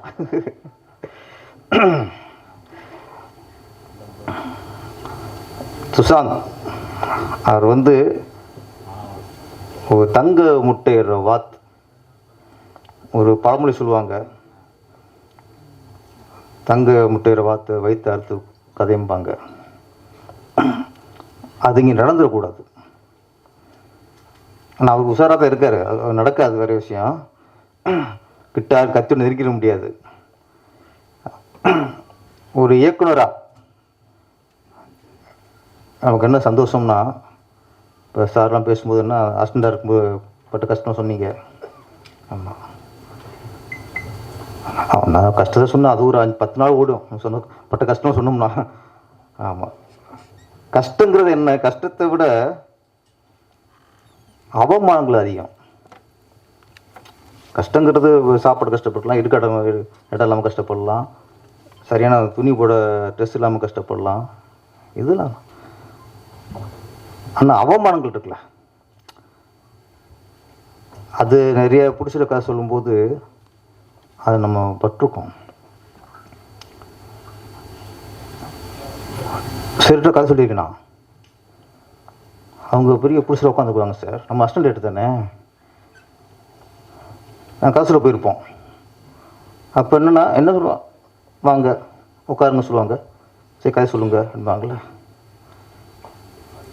உட்கார சொல்ல மாட்டாங்க சார். நம்ம அசிஸ்டன்ட் ரேட்டு தானே, வாய்ப்பு கேட்டு போயிருக்கோம். நான் நின்றுட்டேலாம் கதை சொல்லியிருக்கேன் பிடிச்சிட்ட. அப்போ நமக்குள்ள ஒரு தாழ்வு மனப்பான்மை வரும். அது ஒரு அவமானம் தானே. ஒரு டைரக்டராக ஆகணும்னு கதை சொல்கிறோம். அப்போ நிற்க வச்சுட்டு ஃபஸ்ட்டு டேக்கப்பாக இருக்கும், லேட் ஆகுது. 2 நிமிஷம் போகும்போது அவமானம் மாறி இருக்குது. அப்புறம் ஓகே நம்ம ஜெயிக்குங்கிற வெறி, இந்த வெறியில் அந்த அவமானம்லாம் பொசுங்கிப்போம். இது மாதிரி நிறையா. அப்புறம் ஒரு கம்பெனி, அந்த கம்பெனி அழிஞ்சு போச்சு சொல்கிறேன், உங்களுக்கு தெரியும். ஒரு படம் 2 படம் ஹிட் ஆன உடனே அந்த கம்பெனி ப்ரொடியூசர் என்ன, தமிழ் திரையுலகமே நம்ம நம்பித்தான் இருக்குது, நம்ம தான் தமிழ் சினிமா அப்படின்ட்டு. அடுத்த படம் ஆரம்பிக்கிறதுக்கு முன்னாடி ஏறத்தாழ 250 அசிஸ்டன்ட் கதை கேட்டாங்க. டெய்லி அங்கே கூட்டம் இருக்குது சார், ரேஷன் கடை இருக்கிற கூட்டம் மாதிரி கூட்டம் இருக்குது. டெய்லி 50 வர சொல்லிடுறது. அப்போது ஒரு நாளைக்கு கேட்குறத ஒரு 8 கதை 10 கதை கேட்பாங்க. கேட்டதெல்லாம் ஓகே. அந்த 250 பேரில் கதை கேட்டு அந்த 250 ஒருத்தனை ஓகே பண்ணித்தா ஓகே, இல்லை 250 கதை கேட்டு கடைசி அவங்களுக்கு தெரிஞ்சுக்கிட்டு தான் டேட்டான். அப்போ அந்த 250 பேருக்கும் அவமானது. நான் சொல்ல ஒரு ஓட்டப்பந்தயம், அதில் 10 பேர் ஓடுறான். அந்த ஓடணும் ஒருத்தர் ஃபஸ்ட் வந்தால் தானே ஓகே. ஓடாமல் வேடிக்கை வந்து கொண்டு வந்து ஃபஸ்ட் ப்ரைஸ் கொடுத்தா நடந்துச்சு சார், நடந்துச்சு. இந்த கம்பெனிக்கு இப்போ இல்லை சொல்கிறேன். இதுன்னா எது சொல்கிறேன்னா, ஒரு இயக்குனர் ஆவதற்கு இப்போ கொஞ்சம் பரவாயில்ல. துஷாந்த் மாதிரி ஆள் வந்துட்டாங்க. எங்கள் காலகட்டம்லாம் ரொம்ப போராட்டம். அப்போ ஒரு பிடிச்ச கதை சொல்லுக்கு அப்பாயின்மெண்ட் கேட்குறதுக்கு நாய் பாடு போடுவோம். இன்றைக்கி என்னன்னா, இன்றைக்கி இந்த இது சபையை பார்க்கும்போது, இந்த மேடையை பார்க்கும்போது ரொம்ப சந்தோஷமாக இருக்குது. அந்த ஃப்ளாஷ்பேக் நினைக்கும்போது இன்றைக்கி இந்த படம் குறும்படம் பண்ண எல்லா இயக்குனரை பார்த்து எனக்கு பெருமையாக இருக்குது. சுஷாந்த் அவர்கள் வந்து திறமையான இளைஞர்களை, திறமையான உதவி இயக்குநர்களை கண்டறிந்து அவர்களை இயக்குனராக்கணுங்கிற ஒரு நல்ல முடிவோடு வந்திருக்கிறார். அதுக்கு முதல்ல என்னுடைய பாராட்டுக்கள். அதில் இன்னொரு ஒரு நிறைய பிடிச்சி வர்றாங்க, சின்ன சின்ன பிடிச்சி நிறைய பேர் வர்றாங்க. அதில் நிறைய பேர் நம்மளுக்கு படம் பண்ணி கடைசியாக அவங்க படுற இதெல்லாம் பார்க்கும்போது கஷ்டமாயிருது. ஏன்னா ஒரு ஆர்வத்தில் வந்துடுறாங்க. படம் பண்ணி முடிக்கும்போது தான் தெரியும் சினிமா பற்றி ஆரம்பிக்கவே தெரியும்ல. படம் முடிக்கும் போதே சினிமா பற்றி தெரியுது. அப்போ தான் ஏன்டா வந்தோம், ஏன்டா படத்தை ஆரம்பித்தோம், இதில் இவ்வளோ பிரச்சனை இருக்கா அப்படின்னு நொந்து சுண்ணாம்பாயி அதுக்கப்புறம் படம் எடுக்க மாட்டேன் சொல்லலை, படமே பார்க்க மாட்டேங்கிறாங்க. அந்தளவுக்கு அவனுக்கு வந்துடுறான். துஷாந்தை பொறுத்த வரைக்கும் அவர் தெளிவாக இருக்கார், சினிமா பற்றி நல்லா தெரிஞ்சிருக்காரு, நுணுக்கமாக தெரிஞ்சுட்டு தான் உள்ள இறங்குறாரு. ஏன்னா அவர் பிகினிங் போகிற கண்டிஷன்ஸ் ஆழம் பார்த்து காலை விடும்பாங்கள்ல, இவர் டப்புன்னு உள்ளே குதிக்கல சார். நிறைய பேர் ஆழந்தனையாக குதிச்சு போட்டு தான் மூச்சு தண்டிடுறாங்க, வெளியே வர முடியாமல் உள்ளே மூழ்க முடியாமல் தவிச்சுறாங்க. இவர் தெளிவாக இருக்கார். அவர் சொல்கிறது என்ன, இதுதான் பட்ஜெட், இந்த பட்ஜெட்டுக்கு தகுந்த கதையை சொல்லுங்கள். அப்போ அவருக்கு தெரியுது இந்த பட்ஜெட்டுக்குள்ளே எடுத்தால் எப்படியும் நம்ம தப்பிச்சிடலாம், ஏதோ ஒரு வகை பிஸ்னஸ் பண்ணி தப்பிச்சிடலாம். அப்படியே அந்த காசு வரலையா இவர் மூழ்கிட மாட்டார். அது வந்து ஒரு அதில் தெளிவாக இருக்கார். அது பெருசாக ஒரு பாதிப்பு உண்டாக்காது. அப்போ நம்மளை பாதிப்பு உண்டாக்காத வகையில் ஒரு ப்ராஜெக்டுக்குள்ளே அவர் இறங்குறாரு. யார் கதை சொல்ல வந்தாலும் இது பட்ஜெட், இதுக்குள்ளே கதை சொல்லுங்கிறாரு. இன்னொன்று, அந்த பட்ஜெட்டை மீறி படமும் பண்ணிட முடியாது. அதில் தெளிவாக இருக்கார். ஆளுங்க கரெக்டாக வச்சுருக்காரு, என்னென்ன யாராருக்கு என்ன சம்பளங்கம்லாம் எல்லாம். அதனால் என்ன சொல்கிறேன், துஷாந்த் பொறுத்த வரைக்கும் இந்த புதுசாக வர தயாரிப்பாளர் இருக்காங்கள அவங்களுக்கெல்லாம் உதாரணமாக விளங்குறார். அதை நான் ரொம்ப வரவேற்கிறேன். ஏன்னா இவங்கெல்லாம் ஒரு படம் தயாரித்து அதை ஹிட்டு கொடுத்துட்டா அதுக்கு தொடர்ந்து 10 படம் பண்ணுவாங்க. இப்போ வர புடிசர்லாம் ஈசல் மார்க் தான், ஈசல் வாழ்க்கை தான். அன்னைக்கு மேலே ஒரு நாள் மேலே வந்துட்டு அன்னைக்கே முடிஞ்சுது. இன்றைக்கி 100 படங்களில் 80 ப்ரொடியூசர்ஸ், ஒரு நாள் முதல் ஒரு மாதிரி ஒரு பட தயாரிப்பாளர், அவ்வளோதான் முடிச்சு. அப்புறம் வர்றதுக்கு வாய்ப்பே இல்லை, வரமாட்டாங்க. பண இழப்பு உள்ள சுப்பிரமணிய சார், பண இழப்பு மட்டும் இல்லை, மன உளைச்சல் இருக்குல்ல. ஒரு 3 கோடி 4 கோடி போயிடுது, அது கூட அவங்களுக்கு இல்லை. ஆனால் இதுக்குள்ளே எவன் எங்கெங்கே ஏமாத்தணும் தெரிய மாட்டேங்குது. படம் சொல்லுங்க, படம் முடியும் போது தான் இவன் இவ்வளோ அடிச்சிட்டான், இவன் இவ்வளோ அடிச்சிட்டான், இவன் இவ்வளோ ஏமாத்திட்டான், இவன் இப்படி பண்ணிட்டான். அங்கே தான் புலம்புறான். நிறைய பஞ்சாயத்து பார்க்குறோம். 2 கோடி சொல்லிட்டு 4 கோடி ஆயிடுது, அது கூட பிரச்சனை இல்லை. நம்மளும் அவங்க கழுத்துறாங்க, நம்மளும் கழுத்துறான். அந்த மன உளைச்சலை கலைஞராகி நம்ம ஒரு இயக்குநர்களோ இல்லை ஆர்ட் டைரக்டரோ கேமராமேனோ காஸ்டியூமரோ மேனேஜரோ இவங்க ஒரு பிடிச்சிருக்கு கொடுத்துடக்கூடாது. ஒன்று தான், சினிமா மாதிரி ஒரு தொழில் எதுவுமே இல்லை, அற்புதமான தொழில்.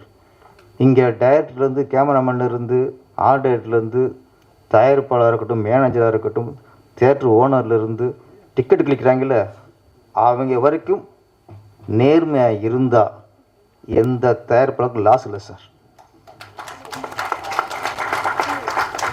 ஆனால் 100 பேரில் நேர்மையாக இருக்கிறது அன்றைக்கி சவாலாக இருக்கும். ஒருத்தர் நேர்மையாக இருந்தானா அவனை பைத்தியக்காரன் நினைக்கிறாங்க, இன்னும் பிழைக்க தெரியாதுங்கிறாங்க. யார் நேர்மையான காலத்தில் பிழைக்க தெரியாதுன்னு பேர் அவனுக்கு கொடுத்துறாங்க. அவன் 4 வருஷத்தில் சொல்ல நம்ம தப்பாக இருக்குமோ அப்படின்னு அவனும் மாறிடான். என்ன இப்போ 10 வருஷம் ஆச்சுல என்ன பேர் பைத்தியக்காரனாக இருக்க, ஓ இனி ஏன் சினிமாவுக்கு வந்த அப்படின்போது நம்ம தப்பாக ஆயிரும், நம்ம தப்பாக இருக்கமோட்டு. இப்படி இந்த மாதிரி பொசிஷனில் நம்ம துஷாந்த் சார் நீங்கள் இப்படியே தெளிவாக இருக்கணும். அதான் சொல்கிறேன், நீங்கள் வந்து நிறைய பேர் பேசுவாங்க, ஏமாந்துடாதீங்க. முதல்ல தயவுசெய்து புகழ்ச்சிக்கு அடிமையாயிராதீங்க. நான் கேட்குறதா, என்ன போனாலும் சரி உங்களை பற்றி உங்களுக்கு தெரியும்,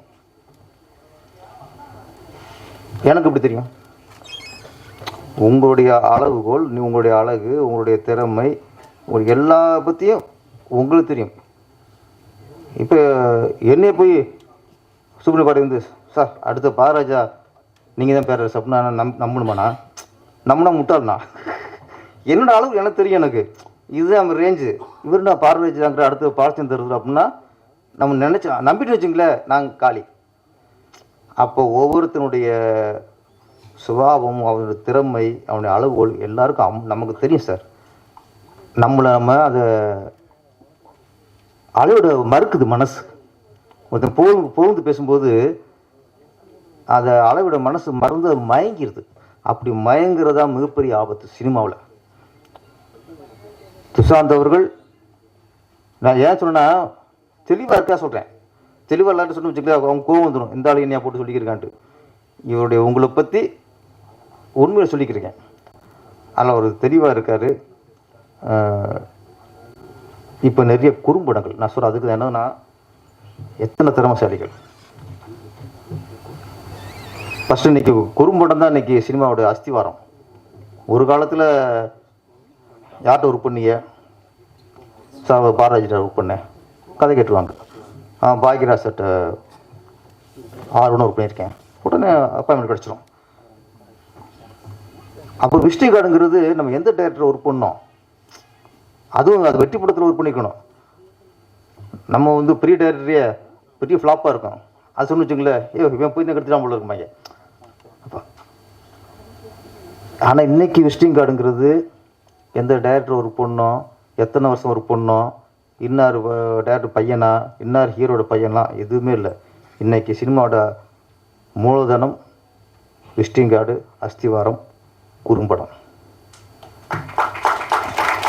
நீங்கள் ஒரு நல்ல குறும்படத்தை எடுத்து ஒரு 20 நிமிஷமோ 1/2 மணி நேரமோ ஏதோ ஒரு நல்ல குறும்படத்தை எடுத்துகிட்டு ஒரு தயாரிப்பாளர்கிட்ட போயிட்டு, சார் நான் எடுத்த குறும்படம் இதை பாருங்கள் சார் அப்படின்னு கொடுத்தீங்கன்னா அதை பார்த்துட்டு ஜட்ஜ் பண்ணிடுவாங்க. ஓகே, இவனுக்கு திறமை இருக்குது, நல்லா விஷுவல் பண்ணியிருக்காப்புல, நல்ல ஷார்ட்ஸ் வச்சுருக்காப்புல, நல்ல மேக்கிங் இருக்குது, திறமைசாலி, டைலாக் கரெக்டாக ஒரு டைலாக் கரெக்டாக எழுதியிருக்காப்புல, ஆர்டிஸ்ட் நல்ல வேலை வாங்கியிருக்காப்புலங்கிறது என்ன ஒரு 20 நிமிஷம் குறும்படத்தில் இன்றைக்கி கண்டுபிடிச்சிட்டோம் அன்றைக்கி. அப்போ இன்றைக்கி வந்து நீங்கள் வந்து இத்தனை வருஷம் சர்வீஸ், நாங்கள் 8 வருஷம் சினிமாவில் இருந்திருக்கேன், 10 வருஷம் இருந்திருக்கேன், இந்த டேரக்டர் இருந்திருக்கேன், அது எதுவுமே தேவையில்லை. உங்களுக்கு கிடைச்ச மிகப்பெரிய வாய்ப்பு குறும்படம் இயக்குறதுக்கு. அதுக்கு போட்டி வச்சு அதுக்கு பரிசீலித்து அங்கீகாரம் கொடுக்குறாருல துஷாந்த், நீங்கள் 100 பிடிச்சிருக்கு சமம் சார்.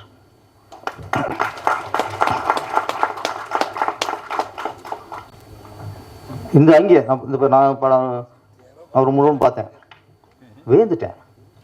ஏன்னா ஒரு குறும்படத்தில் அதுக்கு ஒரு சென்டிமெண்ட் இருக்குது, அதுக்கு ஒரு ஃபீல் இருக்குது. முக்கியமாக கண்டென்ட், இந்த சமூகத்துக்கு என்ன சொல்லணும். ஸோ குறும்படத்தில் உள்ள மிகப்பெரிய ப்ளஸ் என்னென்னா, நம்ம 3 மணி நேரத்தில் சொல்ல வேண்டிய ஒரு விஷயத்தை அதுவும் சொல்ல முடியாது, ஒரு குறும்படத்தில் சொல்லிடுறாங்க. நம்மளே உதாரணம் சொல்லுவேன், இந்த சூரிய ஒளியை நம்ம லென்ஸில் வச்சுட்டு அந்த பேப்பரில் வைப்போம், அந்த ஒளியை குறுகி ஒரு புள்ளியில் வைக்கும்போது அது தீ பிடிச்சிடும். அதுதான் குறும்படம். குறும்படங்கிறது அதான். நம்ம பெரிய விஷயத்தை அப்படியே சுருக்கி ஒரு ஒரு 10 நிமிஷம் 20 நிமிஷத்தில் அது சுருக்கி சூரிய ஒளியை சுருக்கி அது பவர் காய்க்கிற மாதிரி அந்த ஒரு கண்டென்ட்டை சுருக்கி காட்டும்போது அந்த 10 நிமிஷம் 20 நிமிஷம் படம் வந்து நமக்குள்ளே எப்படி பேப்பரில் பற்றிக்குதோ இங்கே மனசில் பற்றிக்குது. அப்போ குறும்படத்தோட வீரியமாக தான் பெரும்படம், ஃபியூச்சர் ஃபிலிம்ஸ் என்னை பொறுத்த இன்றைக்கி மிகப்பெரிய பொக்கிஷமே குறும்படம் தான். குறும்படத்தில் அழகாக சமூக சிந்தனை சொல்லிடலாம், பாச உணர்வை சொல்லலாம், லவ். அப்போல்லாம் அந்த காதலுக்கு மரியாதைங்கிறது 2 மணி நேரம் ஓடி கடைசியாக ஒரு சின்ன ஃபீல் வரும். இன்றைக்கி ஃபஸ்ட்டு 5 நிமிஷத்துக்கு ஃபீல் வந்துடுது லவ் சொல்லும் போகலாம். குறும்படத்தில் சொல்கிறேன். அப்படி இன்றைக்கி நம்ம குறும்படம் அப்படிங்கிறது யாரும் தயவுசெய்து ஒரு சீப்பை நினச்சிடாதீங்க. குறும்படம் தான் இன்றைய சினிமாவுடைய அஸ்திவாரம். குறும்படம் தான் இன்றைய சினிமாவுடைய அடையாளம். உங்களுக்கு நீங்கள் 20 நிமிஷம் 10 நிமிஷமோ அதுக்குள்ளே உங்கள் திறமையை காட்டிங்கன்னா ஆட்டோமேட்டிக்காக வேணும் வந்துடுங்க. இன்றைக்கி நிறைய இயக்குநர்கள், மொழியோ டைரக்டர் ரோஹித் கனகராஜில் வந்து பீட்சா பண்ணார்ல, கார்த்திக் சூப்பராஜ்லாம் குறும்படம் பண்ணவங்க தான். அவர் ஃபஸ்ட்டு அவங்க பட்ஜெட்லாம் ஃபஸ்ட்லாம் 80 லட்சம் தான். நிறையா இன்றைக்கி குறும்படத்தை இயக்குனவங்க தான் இன்றைக்கி பெரும்படத்தை இயக்கி இன்றைக்கி நம்பர் 1 இருந்துக்கிட்டு இருக்காங்க. அது ரொம்ப உண்மை. அதனால் குறும்படம் அதை குறும்படம் தானே இயக்குறோம் அப்படின்னு சாதாரண நினச்சி இயக்கிறக்கூடாது சொல்கிறேன். இது நாளைக்கு உங்களுக்கு பெரிய படம் இயக்குறதுக்கான ஒரு வாய்ப்பு உருவாக்கி கொடுக்கும். நான் பார்த்த சில படங்களில் அந்த இயக்குனர்களாம் சில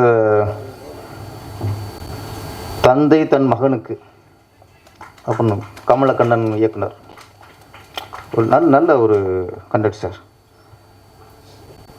ஒரு அப்பா எல்லா அப்பா என்ன பண்ணுவாங்க, தான் பையன் நல்ல வளரணும், சமூகத்துக்கு நல்ல ஒரு பையனாக இருக்கணும், பேர் எடுக்கணும் அப்படின்னு நினைப்பாங்க. அப்போ எந்த பொண்ணு தன் பையன் கெட்டு பொண்ணு அடித்து வளர்க்கவே மாட்டான். அப்போது ஒரு அப்பன் எப்படி இருக்கணும்னா அந்த பையனுக்கு உதாரணமாக இருக்கணும். அந்த பையனுக்கு முன்னாடி நீ தண்ணி அடிக்கக்கூடாது, அந்த பையனுக்கு முன்னாடி நீ தம் அடிக்கக்கூடாது, தான் பையனுக்கு முன்னாடி ஒய்ஃபிட்ட சண்டை போட்டு சீப்பறக்கூடாது. அப்போது உன் பையன் நல்லா இருக்கணும்னா நீ அவனுக்கு முன்னாடி நல்லா இருக்கணும். தான் சார் எப்படி கண்டுட்டு ஒரு area Srinath Kannan making super. ஒரு டேரக்டருக்கு வாழ்த்துக்கள். எனக்கு அந்த வந்துருக்காருல ஸ்ரீநாத் கண்ணன் சூப்பர் சார். சின்ன கண்ணடு தான். அந்த இளமையில் வாலிப வயத்தில் ஒரு சின்ன கோவம் வரும். ஒரு கோவம் எந்த அளவுக்கு ஒரு மனுஷன் அடிச்சிருது. நம்ம டிராஃபிக்கில் கொஞ்சம் பைக்கில் இடிச்சிடுவான், அவ்வளோதான். இறங்கி அவனை கட்டை திட்டி அவனை கட்டை திட்டி அவ்வளோ சண்டை, கொலை பண்ணுறதுக்கும் சண்டை போகும். அதுக்கப்புறம் அந்த நபர் அதுக்கப்புறம் இந்த ஜென்மத்தில் அவனை சந்திப்போமான்னு தெரியாது சார். அவன்கிட்ட சண்டை கொடுக்குறேங்க சார். சொத்தை பிடிச்சிருப்பான் சார் பங்காளி, சண்டை விட மாட்டோம். வீட்டை குடியை கெடுத்துருப்பான், அவன்கிட்ட கூட சண்டை விட மாட்டோம். இடிச்சிட்டான ஒருத்தன் பைக்கில், அவன்கிட்ட இறங்கி ஐயோ நாக்கை துருத்திட்டு அது போனாலும் அதுக்கு சந்திக்க மாட்டாங்க. இந்த பிறவியில் அடுத்து சந்திப்போமானே தெரியல, அவன்கிட்டயே உயிரோடு சண்டை போகிறோம். இந்த கோபம் நம்மளே அழிச்சிடும். ஸ்ரீநாத் கண்ணன் நல்ல ஒரு கண்டு சொல்லுது. தேங்க்யூ. அப்புறம் ஊனப்பிச்சை ராஜசேகர் பாஸ்கரன் சூப்பர் சார். நல்ல ஃபீல். ரெண்டு விஷயம் சார். ஒரு அவன் தான் ஹீரோ, அவருக்கும் கால் ஊனமாக இருக்குது. நம்ம ஊனமாக இருந்தாலும் உழைச்சி தான் சம்பாதிக்கணும். ஒருத்தன் தான் ஊனத்தை பிச்சை எடுக்கிற பயன்படுத்துகிற ஒருத்தன். அப்போ ஊனமாக பிறந்தது தப்பு இல்லை, அந்த ஊனத்தை வச்சுட்டு நான் என்ன முடிவு எடுக்கிறோம், எப்படி வாழ்கிறோங்கிறது முக்கியம். அப்போ ஊனங்கிறதே குறையே இல்லை சார். ஆனால் நம்ம குறைய நினச்சா பிச்சை எடுத்துருவோம். அதை குறைய நினைக்கலன்னா தன்மானத்தோடு வாழ்வோம் தானே சார்? கரெக்டாக சொல்லிட்டேண்ணா?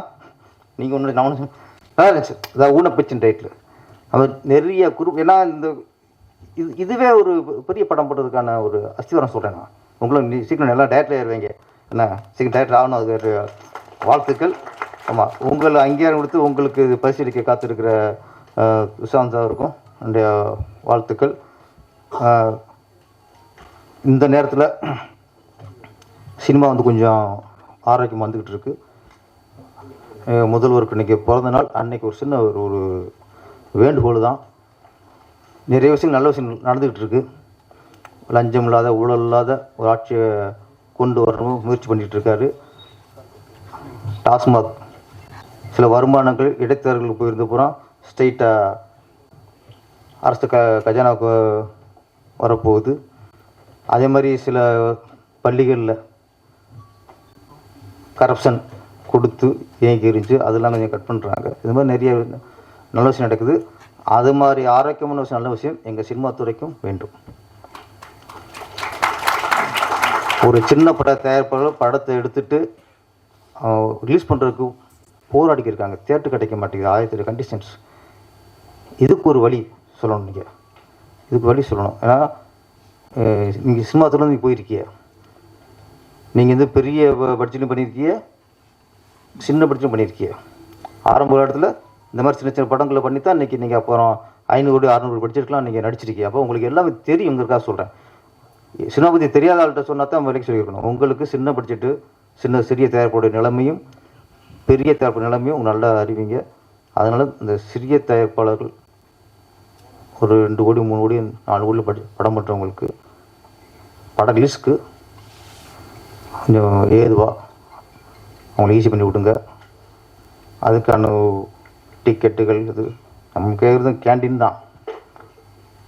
இப்போ கோயிலில் திருமண்டம் அதுக்கு ஒரு இது போட்டிருக்காங்க சார். அரசு நிர்ணயிக்கிற விலை எம்ஆர்பி ரேட்டு தான் நீங்கள் கோயிலில் வந்து விற்பனை பண்ணணும்னு போட்டிருக்காங்க. நல்ல விஷயம். இதுதான் மக்களுக்கான விஷயம். எம்ஆர்பி ரேட்டு 50 ரூபான்னா 80 ரூபாய்க்கு விற்கிறது அநியாயம் தானே. அது மாதிரி தயவுசெய்து நம்ம செய்தித்துறை அமைச்சருக்கும் முதலமைச்சருக்கும் சின்ன வேண்டுகோள், நீங்கள் எப்படி கோயில் பிரசாதத்துக்கும் தின்பண்டங்களுக்கும் எம்ஆர்பி ரேட்டில் தான் நீங்கள் விற்கணும்னு சொல்கிறீங்களோ அதே போல் தியேட்டரில் கேண்டீன்லேயும் எம்ஆர்பி ரேட்டில் தான் விற்கணும். ஏன்னா அதுவும் உங்கள் ஆட்சிக்கு உட்பட்டதான். கோயில் மட்டும் உங்கள் ஆட்சிக்கு உட்பட்டதில்லை. தியேட்டரும் இந்த தமிழக அரசின் ஆட்சிக்கு உட்பட்டதான். அதனால் வெளியில் விற்கிற விலை அப்படியே விற்கணும்னு சொல்ல வேணாம். நியாயமாக அங்கே கேண்டீனுங்கிறது அங்கே வாடகை கட்டணும். ஒரு 50 ரூபா பொருட்கள் வெளியே 60 ரூபாய்க்கு விற்றாங்கன்னா 80 ரூபாய்க்கு விற்கலாம். ஆனால் 50 ரூபா பொருளை 250 ரூபாய்க்கு விற்காதீங்க, அது கொள்ளை. அதனால் எப்படி நீங்கள் மற்றதுக்கெல்லாம் நீங்கள் ஒரு நெறிப்படுத்துகிறீங்களோ உங்கள் சினிமா இதுதான் உங்கள் தாய் வீடு. முதலமைச்சருக்கு சொல்கிறேன், இதுதான் உங்கள் தாய் வீடு. இங்கேயும் கொஞ்சம் கவனம் செலுத்தி இந்த மாதிரி விஷயங்கள்லாம் தடுத்தீங்கனாலே தியேட்டருக்கு மக்கள் வர்றது என்றைக்கு கூடும். இன்றைக்கி தியேட்டருக்கு போகிறதுக்கு ஒரே பயம், முதல்ல குடும்பத்தோடு போவாங்க. இன்றைக்கி குடும்பத்தோடு போகிறதுக்கு பயப்படுறாங்க. ஏன்னா குழந்தைகளை கூட்டி போகணும். அதில் படம் எப்படி இருக்கோ அதில் இல்லை, கேண்டீனில் எதுவும் வாங்கி கொடுத்து வச்சிங்களே அவ்வளோதான். படம் காவியமாக கூட இருக்கட்டும், அது நம்மளுக்கு காரி தூக்கிடும்.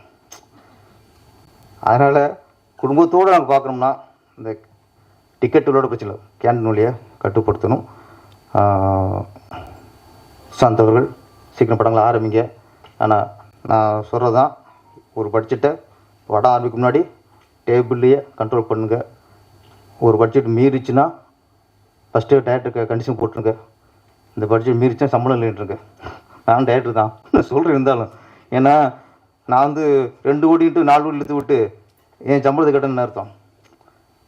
கூடிச்ச சம்பளம் என்ன ஆட்டோமேட்டிக்காக பொறுப்பு வந்துடும். அவன் சம்பளம் கிடைக்காதே, அப்போ சொன்ன பட்ஜெட்டில் படம் எடுத்து கொடுக்கணும் அப்படின்ட்டு. என்ன நான் சொல்லக்கூடாது, இருந்தாலும் டேரக்டர் வந்து நான் சொல்லித்தான் ஆகணும். ஏன்னா நான் இப்போ டேரக்டர் நான் சினிமாக்காரன் பேசிக்கிறேன். நான் டேரக்டரை பேச நான் சொல்லலாம் பேசியிருப்பேன். சினிமாக்காரனா நீங்கள் சினிமா படம் எடுக்க வந்துருக்கீங்க. நீங்கள் தொடர்ந்து படம் எடுத்தால் தான் நிறைய இயக்குநர்களை நீங்கள் அறிமுகப்படுத்த முடியும். நிறைய சின்ன சின்ன டெக்னீஷியன்கள், சின்ன சின்ன நடிகர்லாம் இந்த உங்களால் வாய்ப்பு பெற்று அவங்களுக்கு வாழ்வாரம் வரும்.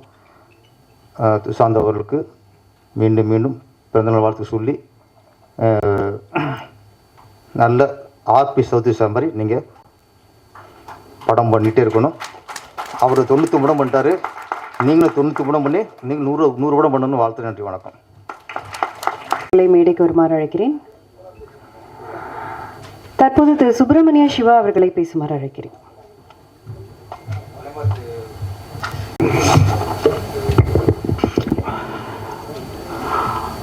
வந்திருக்கின்ற அனைத்து அன்பு உள்ளங்களுக்கும் வணக்கம். அண்ணன் பேரரசு அண்ணன் வந்து ஒரு மிகப்பெரிய பொருளாதார மாநாட்டில் ஒரு மிகப்பெரிய பொருளாதார ஆலோசகர் எப்படி வந்து பேசுவாரோ அப்படி வந்து மிகச்சிறந்த முறையில் பேசிட்டு போயிருக்காரு. அண்ணனுடைய அனுபவங்கள், அந்த அனுபவத்தின் மூலம் நம்மளுக்கு கிடைக்கின்ற பயன், அவர் முழுக்க முழுக்க டிசிப்ளின் ஒழுக்கத்தை பற்றி தான் ரொம்ப பேசியிருக்காரு. ருஸ்டன் வந்து இன்றைக்கு பிறந்த நாள். இந்த பிறந்த நாளில் அவர் எந்த அளவுக்கு உச்சம் தொடணும். ஏன்னா சௌத்ரி சார் தான் அவருக்கு, அதாவது காட்ஃபாதர் அண்ணனுக்கு. அதனால் அவரை உதாரணமாக, அடுத்தது இன்னொன்று, அதிக புதிய இயக்குநர்களை அறிமுகப்படுத்தினது உலகத்திலேயே சௌத்ரி சார் தான் அதிகம். உலகத்திலேயே அவர் தான் அதிக இயக்குநர்களை அறிமுகப்படுத்தியிருக்காரு. அதில் ஒரு மிகப்பெரிய வெற்றி இயக்குனராக அண்ணன் பேரரசு வந்தாங்க. அதான் உங்களுக்கு துஷனுக்கு சொல்கிறார். அடுத்தது, இந்த உங்களுடைய பிறந்த நாளில் இந்த குறும்படம் விழா நடத்துகிறீங்க. இதை ஒவ்வொரு வருஷமும் நீங்கள் நடத்துங்க. உங்களுடைய பிறந்தநாள் வந்து ஒரு குறும்பட நாளாகவே இருக்கட்டும். அது வருஷம் வருஷம் நீங்கள் பண்ணீங்கன்னா அதன் மூலம் இப்போ அண்ணன் வந்து பட்டியலிட்டாங்கல்ல, அந்த மாதிரி நிறைய பேர் வருவாங்க. அதாவது இப்போ வந்து ஆசிரியர்கள் தினம், தந்தையர் தினம், அன்னையர் தினம்ன்ற மாதிரி உங்கள் பிறந்தநாள் வந்து குறும்பட தினமாக இருக்கட்டுமே. அது ஒரு ஒரு ஒரு ஒரு உதாரணமாக இருக்கும்ல ஒரு உலகத்திற்கு. நல்லது தானே, ஏதாவது நிறைய பேருக்கு நல்லது தானே நம்ம பண்ணுறோம். ஏன்னா அண்ணன் வந்து இந்த திரைப்படத்துறையில் ஏன் அவ்வளோ வந்து ஒழுக்கத்தை பற்றி பேசுகிறாங்கன்னா, இங்கே வந்து சில விஷயங்கள் சாதாரணமாக கிடைக்கும். ஏன்னா வாய்ப்பு தேடுறவன் வந்து அந்த வாய்ப்புக்காக சிலதை இழக்கிறதுக்கு ரெடியாக இருப்பான். அதை இங்கே பயன்படுத்திக்கிறதுக்கு நிறையா பேர் ரெடியாக இருப்பாங்க. அதுதான் இந்த சிக்கல்களுக்கெல்லாம் இங்கே காரணம், உளவியல் சிக்கல்களுக்கெல்லாம் காரணம். அதை இழக்கிறதுக்கு அவன் ரெடியாக இருக்கான். ஏன்னா வாய்ப்புக்காக அதை பயன்படுத்திக்கிறது மகா தப்பு. ஆனால் அது வந்து கெட்ட பிறகு தான் அவனுக்கு தெரியும்.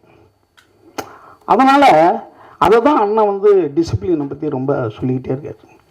மகாபாரதத்தில் ஒரு அருமையான இடம் இருக்குது, டிசிப்ளின் எப்படி இருக்கணுன்றதுக்கு.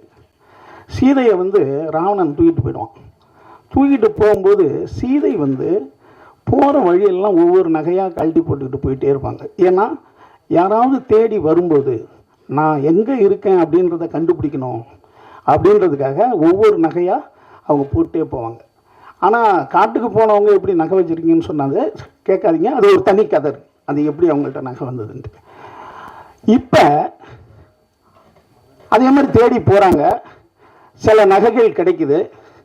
அதை கொண்டு வந்து ராமன்கிட்ட கேட்குறாங்க, இது உங்களுடைய மனைவியினுடைய நகையாக பாருங்க, ஏன்னா அந்த பக்கமாக தான் அந்த நகையெல்லாம் கிடக்குது, அப்போ அந்த பக்கம் தேடிட்டு போனால் அவங்கள கண்டுபிடிச்சிடலான்ட்டு ராமன்கிட்ட கேட்கும்போது ராமன் சொல்கிறான், நான் அதை பார்க்கவே மாட்டேன், ஏன்னா என்னால் தாங்க முடியல. ஐயோ, அது ஒருவேளை அதுவாக இருந்துருச்சுன்னா அல்லது அது இல்லாமல் இருந்தா அதனால் லட்சுமணன்கிட்ட காட்டுன்றாங்க. இப்போ அந்த நகைகளை லட்சுமணன்கிட்ட காட்டுறாங்க. இதுதான் இங்கே தான் நீங்கள் எடுத்துக்க வேண்டிய இடம். ஒரு கழுத்தில் இருக்கின்ற ஒரு செயினை காட்டுறாங்க, இது உங்கள் அண்ணி நகையான்னு. அவன் தெரியலன்றான். அடுத்தது கையில் இங்கே போடுற ஒரு நகை இருக்குது, அதை காட்டுறாங்க, தெரியலன்றாங்க. அடுத்தது இடுப்பு பகுதியில் போடுற ஒரு நகையை காட்டுறாங்க, இது தெரியலன்றான். ஆனால் காலில் இருக்கின்ற மெட்டியை காட்டுறாங்க, காட்டின உடனே இது எங்கள் அண்ணி இதுன்றான். ஏனென்றால் அவன் அண்ணியை தான் தாய் போல காலை மட்டும்தான் அவன் பார்த்துருக்கான், பார்த்துருப்பான், ஆனால் கவனிச்சிருக்க மாட்டான் எதையும். ஆனால் காலில் உள்ள மெட்டியை கவனிச்சுக்கிட்டே இருந்திருக்கான். அதுதான் டிசிப்ளின். அப்படி ஒழுக்கத்தினுடைய உயர்வை ஒரு மனிதன் இருக்கும்போது அவன் வந்து மிகப்பெரிய உதாரணமாயிடுறான். அதுதான் அண்ணன் இளவரசன், அது அண்ணன் பேரரசன் சொன்னது. அதே போல் இந்த குடும்பத்தினுடைய நண்பர்கள்லாம் சொன்னாங்க, வைரமுத்து வந்து ஒரு வாசகம் எழுதியிருக்காரு, கண்ணியை கொஞ்ச தேவை மறைமுகம், கப்பல் ஒழுங்கு தேவை துறைமுகம், ஒரு மனிதன் உயர்வதற்கு தேவை நல்ல மனிதனின் அறிமுகம்னாரு. அதனால் இப்போ துஷ்டான் வந்து உங்களுக்கு நல்ல ஒரு மனிதனாக அறிமுகமாயிருக்காரு. அவர் மூலமாக நீங்கள் மிகப்பெரிய வெற்றி அடையணும். வெற்றி அடைந்த பிறகும் அவர் நினச்சிக்கிட்டே இருக்கணும். இப்போ அண்ணன் பேரரசு சொன்னாங்க பாருங்கள், விஜய் சொன்னார், முதல் படம் கொடுத்த இயக்குனரை. அடுத்து வந்து சௌத்ரி சார் சொன்னார். ஏன்னா நன்றி வந்து மிகச்சிறந்த ஒரு ஆயுதம் உங்களுடைய உயர்வுக்கு. நன்றியை மறந்த யாருமே சரிக்கிடுவாங்க, ரொம்ப உயர்த்தல் போகிறது ரொம்ப கஷ்டமாக இருக்கும். அதையும் நீங்கள் எடுத்துக்கணும். ஏன்னா ஒரு மனிதன் நம்மளுடைய கதையை மட்டுமே நம்பி நம்மளுக்கு ஒரு வாய்ப்பு தரான் இல்லையா, அவனை வாழ்நாள் பூரா நம்ம மறக்கவே கூடாது. அது ஒன்று. அடுத்தது, இங்கே குறும்படம் எடுக்கிறதுக்கு சில பேர் வந்திருப்பீங்க. ஒரு குறும்படம் பண்ண சொன்னாங்க, அதாவது இந்த குவி லென்ஸ் வச்சு எரிய வைக்கிற ஒரு கதை. நான் ஒன்று சொல்கிறேன், எப்படி ஒரு திருக்குறள் மாதிரி இருக்கணும் இல்லையா, அதுக்காக சொல்கிறேன். ஒரு பஸ் ஸ்டாண்ட் இருக்கும், பஸ் ஸ்டாண்டில் ஒரு கண்ணு தெரியாதவன் இந்த பஸ்ஸு எங்கே போகுது, இந்த பஸ்ஸு எங்கே போகுதுன்னு எல்லாத்தையும் விசாரிச்சுட்டே இருக்கான். ஒருத்தவங்க சொல்லிக்கிட்டே இருக்காங்க. கடைசியாக ஒரு இடத்துல இதான் என் ஒரு வேலூருக்கு போகிற பஸ்ஸுன்னு நின்றுறான். இங்கே வந்தால் வேலூர் பஸ்ஸு, கண்ணு தெரியாதவன். இப்போ இன்னொருத்தவன் கேட்டுக்கிட்டு இருக்கான், இந்த பஸ்ஸு எங்கே போகுது, இந்த பஸ்ஸு எங்கே போகுதுன்னு. இப்போ இந்த கண்ணு தெரியாதவன் நினைக்கிறான் இன்னொரு கண்ணு தெரியாதவன் பஸ்ஸு விசாரிச்சுட்டு இருக்கான்ட்டு. இப்போ அவங்ககிட்ட கொஞ்சமாக அப்படியே தேடி தேடி போய் சார் உங்களுக்கும் கண்ணு தெரியாதா அப்படின்னு அவங்ககிட்ட கேட்குறான். அப்போ அந்த 2வது பஸ்ஸை தெரியறதுனால அவன் சொன்னான், எனக்கு கண்ணுலாம் தெரியும், எனக்கு படிக்க தெரியாதன்னா. இதுதான் எண்டு. படிக்க தெரியாது, இவ்வளோதான் கதை முடிஞ்சிருச்சு. படிக்க தெரியாது என்பது கண்ணு தெரியாததுக்கு சமம். இவ்வளோதான் ஒரு குறும்படம். இது குறும்படம் இல்லை, நான் இங்கே படித்தது. அப்போ நறுக்குன்னு இருக்கணும், 2 கேரக்டர் தான், கதையை சொல்லிட்டு போயிடணும். அப்படி நீங்கள் சிறந்த கதைகளை, இந்த சமூகத்துக்கு தேவையான கதைகளை எடுத்து மிகப்பெரிய அண்ணன் சொன்ன மாதிரி இயக்குனராக வர்றதுக்கு வாழ்த்துக்கள். ஏன்னா திரைப்படத்துறை என்பது அண்ணன் சொன்ன மாதிரி சாதாரண துறை இல்லை, அதாவது கலையினுடைய உச்சம். ஒரு பட்டத்தில் உலக புகழடைந்தவர்கள்லாம் இருக்காங்க. அதனால் இப்படி ஒரு மிகப்பெரிய அபூர்வமான ஒரு துறைக்கு நீங்கள் வந்ததுன்னா நீங்கள் வந்து கொடுத்து வைத்தவர்கள். அதனால் அவசியம் இதை நீங்கள் முழுமையாக பயன்படுத்திங்க. இந்த நிறுவனத்தை நீங்கள் பயன்படுத்துங்க. இதன் மூலமாக மாபெரும் வெற்றியடைய என்னுடைய வாழ்த்துக்கள். இங்கே பேசின தம்பிகள்லாம் ரொம்ப பிரமாதமாக பேசிட்டாங்க. கணேஷெல்லாம் ஒரு கூச்சமுள்ள ஒரு தம்பியாக பார்ப்பேன். ரொம்ப அருமையாக பேசினார். அதே மாதிரி நம்ம தம்பிங்க வந்து அதாவது எல்லாருமே அசத்துறாங்க. ஒருத்தர் பாட்டெல்லாம் பாடி பிரமாதப்படுத்திட்டாங்க. உண்மையிலுமே நீங்கள் மிகச்சிறந்த மனிதர் சார். ஏன்னா இவ்வளோ பேர் உங்களை ஒன்றுபட வாழ்த்துறாங்கன்னா நீங்கள் ரொம்ப சிறந்த மனிதராக இருக்கிறீங்க. இது இப்படியே இருக்கட்டும், உங்களால் பல பேர் உயரட்டும். வாழ்க, வாழ்த்துக்கள், நன்றி. நாம் அனைவரும் ஆவலுடன் எதிர்பார்த்து கொண்டிருக்கும் விருது வழங்கும் நிகழ்வை தொடங்கவிருக்கிறோம்.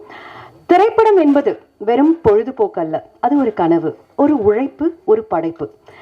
இன்று அந்த படைப்புகளை கௌரவிக்கும் தருணம். முதலில் நமது சிறப்பு விருந்தினர்களை ரெடியாக அவார்ட் கொடுக்க ரெடியாக இருக்க சொல்கிறேன். So let's go into the award function ceremony. Slot 1ல் நம்ம வந்து 15 படங்களை பற்றி சொல்ல போகிறதில்ல, கூப்பிட போகிறோம். அதில் 3 கேட்டகரியாக பிரிச்சிருக்கு. ஸோ அந்த கேட்டகரியை நான் அடுத்ததாக சொல்ல போகிறேன். So let's go into the award function.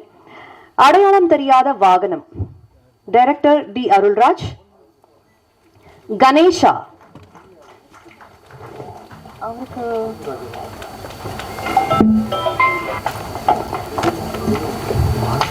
சீக்கிரமாக வந்துடுங்க. நிறைய அவார்ட்ஸ் கொடுக்க வேண்டியதா இருக்கு, அதனால பேர் கூப்பிடும்போது கொஞ்சம் சீக்கிரமா வந்துருங்க. Ganesha Anban Govindarajan, director. Theendamai Theervu, director Mari Selvam M. Kavithai, director Naveen Sivakumar. Purithal, director Hariharan. My dear crush, director Balaji.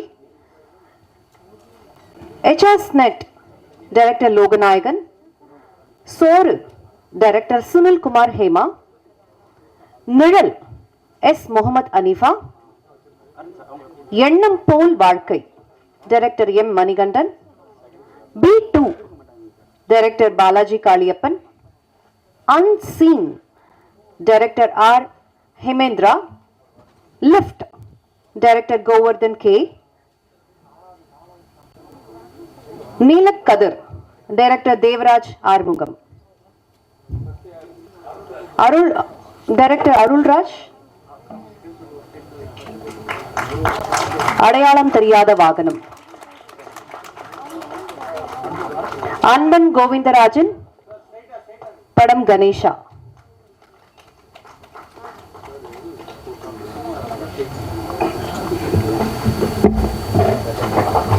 அன்பன் கோவிந்தராஜன்.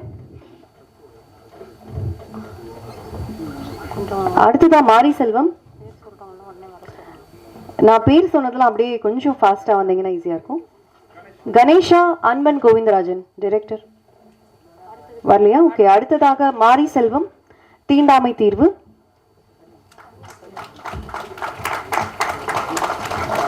நாகராஜன், தண்டல் ராஜா. நாகராஜன் இருக்கீங்களா? ஓகே.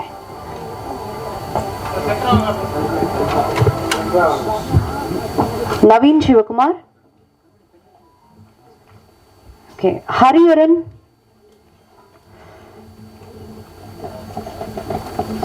யாரெல்லாம் இருக்கீங்க? லோகநாயகன், எச்ஆசன். ஸ்னெட். உங்க பேர் சொல்லிடுங்க. பாலாஜி.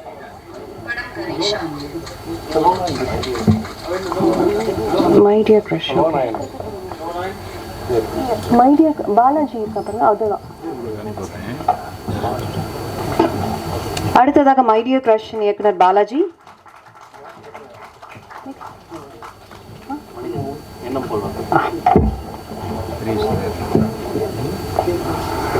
லோகநாயகன் இல்லையா?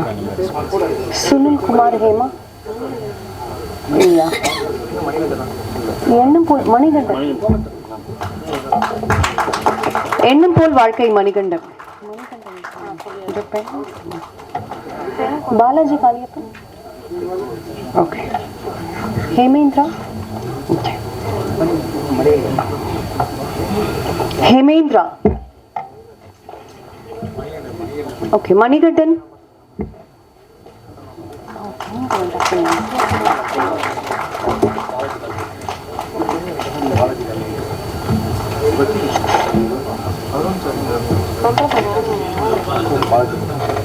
हेमेंद्र हंस सिंह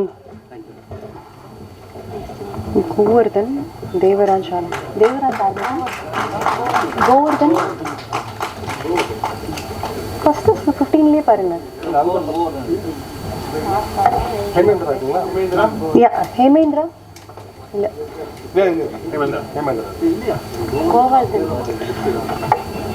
ஆக்சுவலி நீங்க தான் அவங்க கிட்ட பேசி வைக்கணும். தண்ணி மட்டும் கொடுங்க, நானே கேட்குறேன். பேக்ல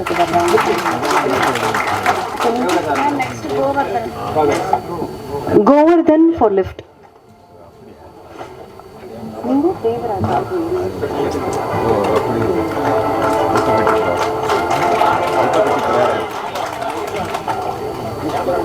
அடுத்ததாக நீலகதிர் Devaraj Arumugam.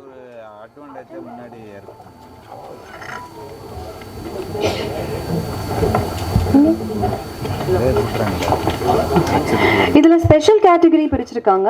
Cross of hell outstanding horror film, Ganesha best film biopic and my dear crush best cinematography. Can we all give a very big hand? கை தட்டலாமா உங்களுக்கு? அடுத்த லிஸ்ட் என்னன்னு பாத்தீங்கன்னா தீசால் ரஃபி,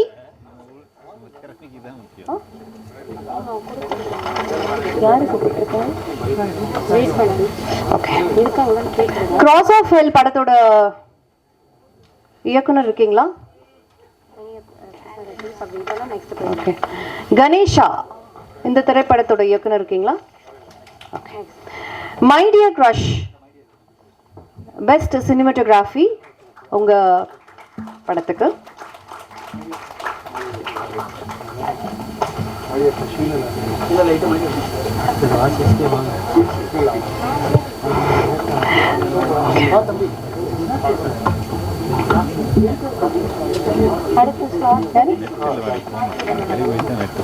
நவீன் ரஃபி எந்த படம்?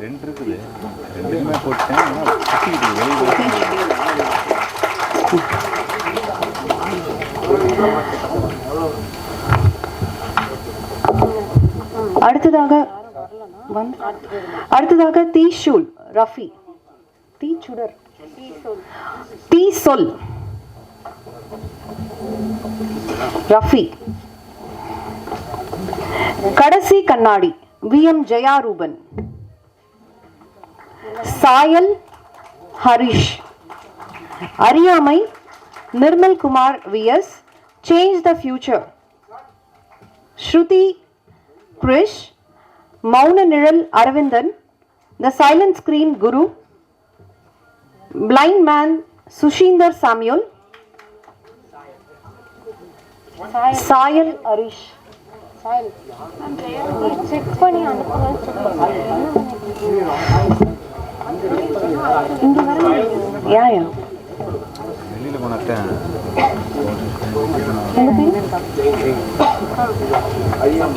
ஜெயரூபன் இருக்கா பாருங்க.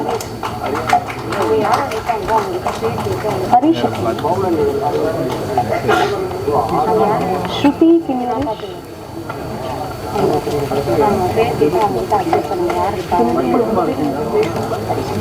ஜெயரூபன் இருக்கா.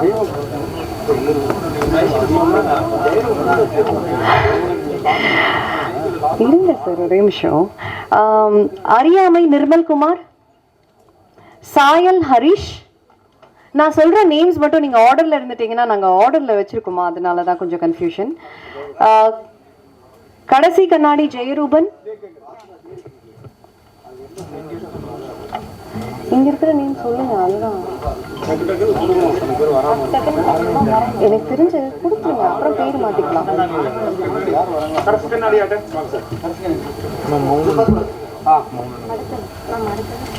நிர்மல் குமாரா?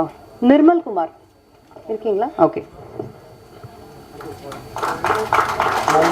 அரவிந்தன் எடுத்துக்கோமா. அடுத்தது நீங்க பேர் எங்ககிட்ட இங்க சொன்னீங்கன்னா தான் அவங்க எடுப்பாங்க. என்கிட்ட சொல்லாதீங்க.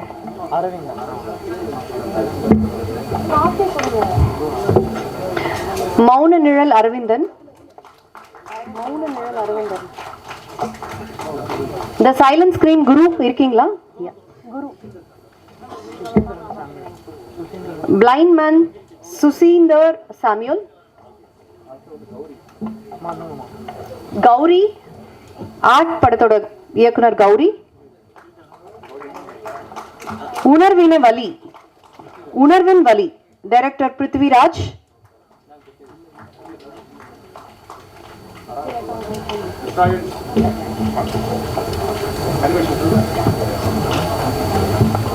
ரத்தத்தின் சத்தம் வி.கே. செல்வராஜ். பிருத்விராஜ் செல்வராஜ் வச்சுக்கோங்க. சுஷில் சாமியூல். இருமா ஒரு நிமிஷம் இருமா. சொல்லுங்க. கௌரி. பிருத்விராஜ்.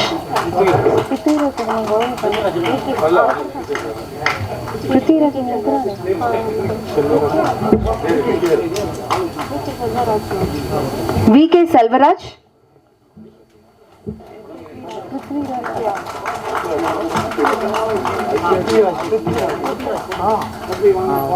உணர்வின் வலி பிருத்விராஜ். செல்வராஜ் இங்க இல்லம்மா, இருமா. அழிச்சட்டியம் V K. Selvaraj. Longing for love Rajesh Sabari. And stupid Madhu. Offline Rishti ஸ்ரீவத்ஸ்வ.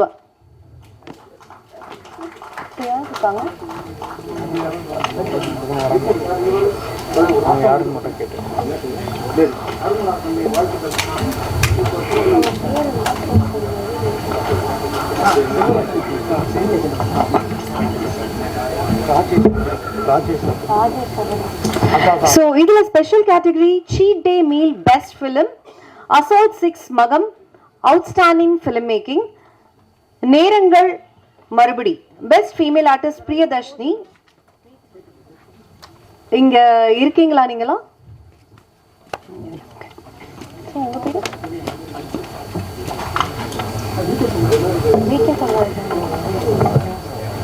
VK. Selvaraj. Rajesh Sabari.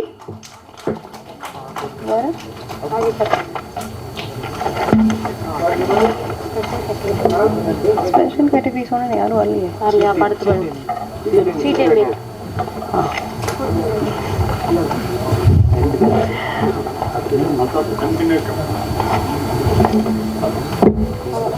Special category cheat day meal best film.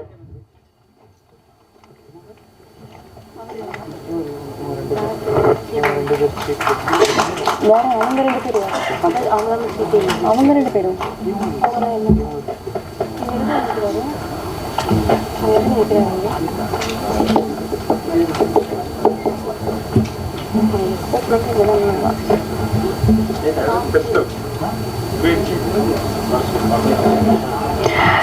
அடுத்த ஸ்லாட் ஆஃப் அனௌன்ஸ்மெண்ட் இது.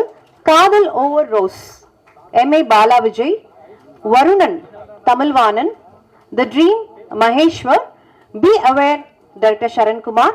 Seat day meal Rishi Bala and Prasanna Kumar. Ini Ellam Maarum Vicky Raja. The story of bike and friends மோகன் ராஜா. ஜிமிக்கி சுரேந்தர். வருணன் தமிழ்வாணன்.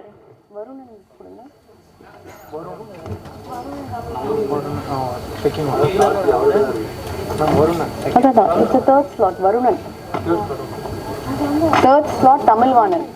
அது இருக்கு பாருங்க, அதுதான் வேற யாரு? சரண்குமார். நீங்க உங்க பேர் வந்து நீங்க சொல்லுங்க. அடுத்ததாக சரண்குமார்.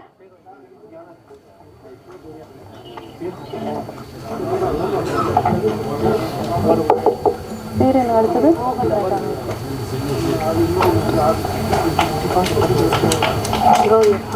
மோகன் ராஜா, The Story of Bike and Friends.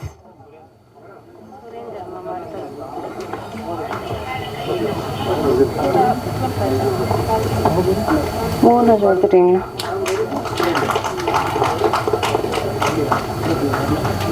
சாயம் Purushothaman, mother heartbeat, Shankar, Raja Rani, Saravanan, Palanimuthu. Surender, right?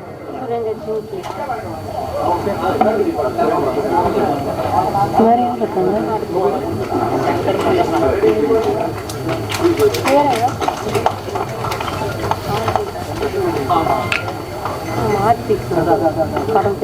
Surender for Jimiki. நான் கேட்டேன்.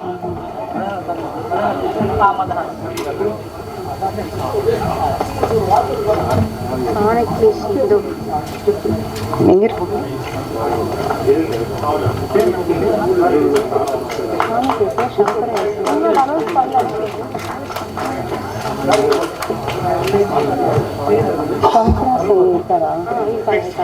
शंकरा से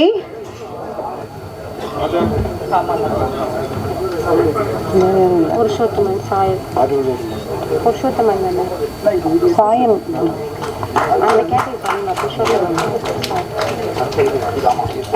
director Purushothaman for Sayam.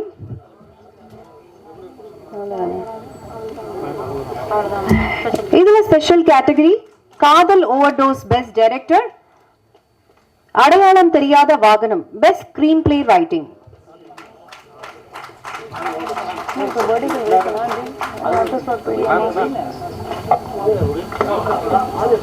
Special category mention இருக்கீங்களா?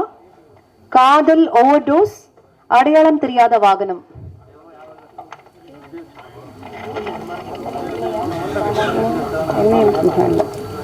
அடுத்த slot Kireedam Madhan, trade case Varun, last click Aman Srivatsva, Lavanya படத்தோட director Akkini Prithviraj, the taste of greed Senthooran Ramanathan, teenage Bharathvi, ஜதிகள் இருக்குதடி பாப்பா எம் விஜய்,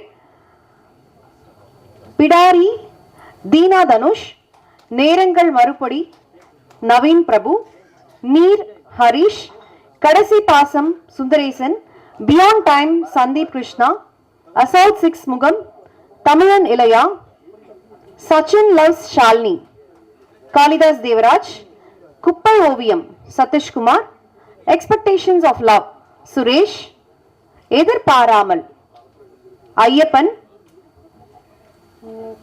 கண்மணி வந்திருக்காங்க பாருங்க, பேர் முடிஞ்சிடலாம்.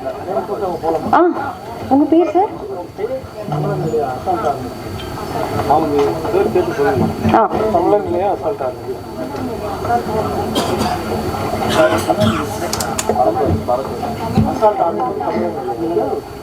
தமிழன் நிலையான்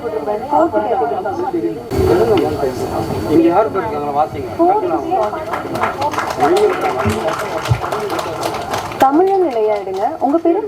ஒரு நிமிஷம் சார். அக்னி பிருத்திவிராஜா?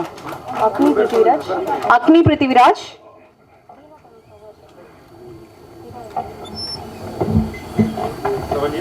எதிர்பாராமல் ஐயப்பன். ஐயப்பன் தீனா,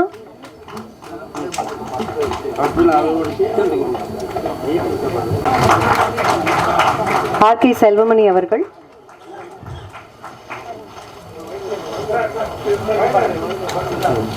தமிழ் குமரன் சார்,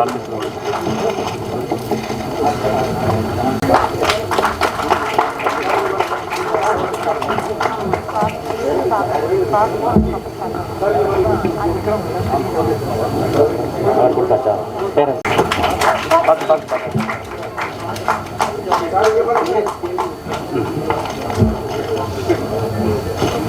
பேச சொல்லவா இல்லை கிஃப்ட் கொடுக்க போறீங்களா? பேசணுமா கிஃப்டா? ஓகே எல்லாரும் ஓகே கொடுக்கும். இல்லை சார் இப்போ பேசுகிறாங்களா? அண்ணா பேசுவாங்க, அந்த சார் பேசுவாங்க. யார் பேச போகிறாங்க? இந்த தமிழ் குமரன் வந்து சார் நம்ம ப்ரொடியூசர் கவுன்சிலோட பிரசிடென்ட். ப்ரொடியூசர் கவுன்சில் பிரசிடென்ட் தலைவர்.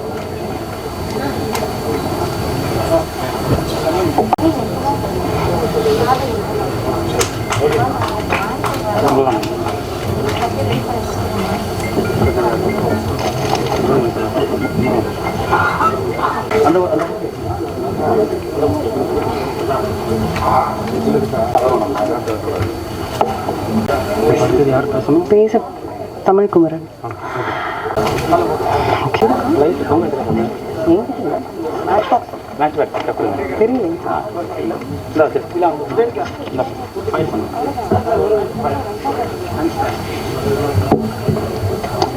விளக்கேற்றதுக்கு அவசரமாக வந்துட்டேன்.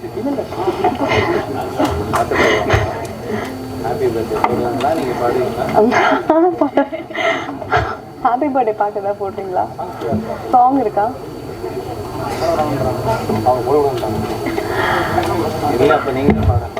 இனிய பிறந்தநாள் நல்வாழ்த்துக்கள். Wish you all a happy birthday. Happy birthday to you. Happy birthday to you. Happy birthday dear Dushan. Happy birthday to you.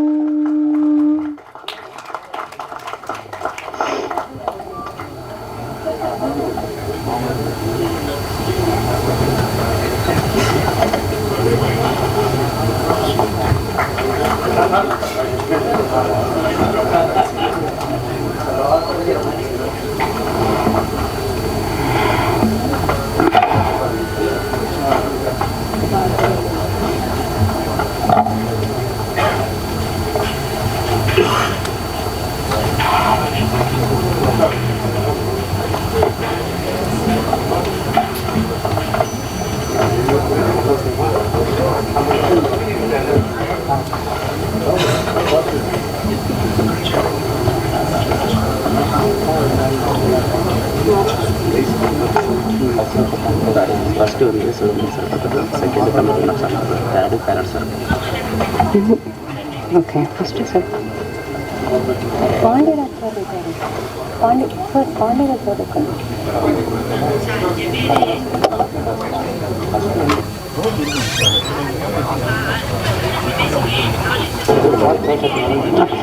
பேசுகிறதுக்கு நான் இவரை கூப்பிட்டுருக்கேன்.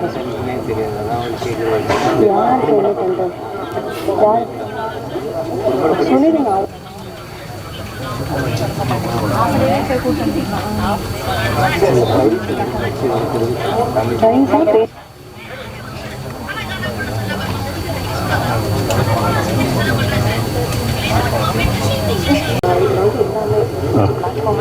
எவ்வளோ படம் வந்திருக்கு? எவ்வளோ படம்? ஓகே. அனைவருக்கும் என்னுடைய மதிய வணக்கத்தை தெரிவித்துக் கொள்கின்றேன். ஆக்சுவலாக வந்து இந்த நிகழ்ச்சிக்கு நான் இது 2வது முறையாக வரேன். இப்போ இது நேற்று இந்த நிகழ்ச்சி நடக்குதுன்னு சொல்லிட்டு துஷாந்த் நான் வந்து நேற்றே இங்கே வந்துட்டேன். ஆக்சுவலி நேற்று ஒரு ஷார்ட் ஃபிலிம் ஃபங்க்ஷன் நடந்துகிட்டு இருந்தது. அது யார் என்ன கூப்பிட்டான்னு தெரியாமல் அவங்களும் வந்து ஒரு ஷால்வா போட்டு என்னை மாலை போட்டு வரவேற்று, அது ஹோம்லி என்டர்டைன்மெண்ட் ஏதோ ஒரு கம்பெனி, அவங்க தான் என்னை கூப்பிட்டாங்கன்னு நினச்சிட்டு வந்தேன். அப்புறம் இப்போ வீட்டுக்கு கிளம்பும்போது அசோக் மேத்தாவும் நம்ம தீனாவும் சொன்னாங்க, சார் இன்றைக்கி தான் ஃபங்க்ஷன்னு.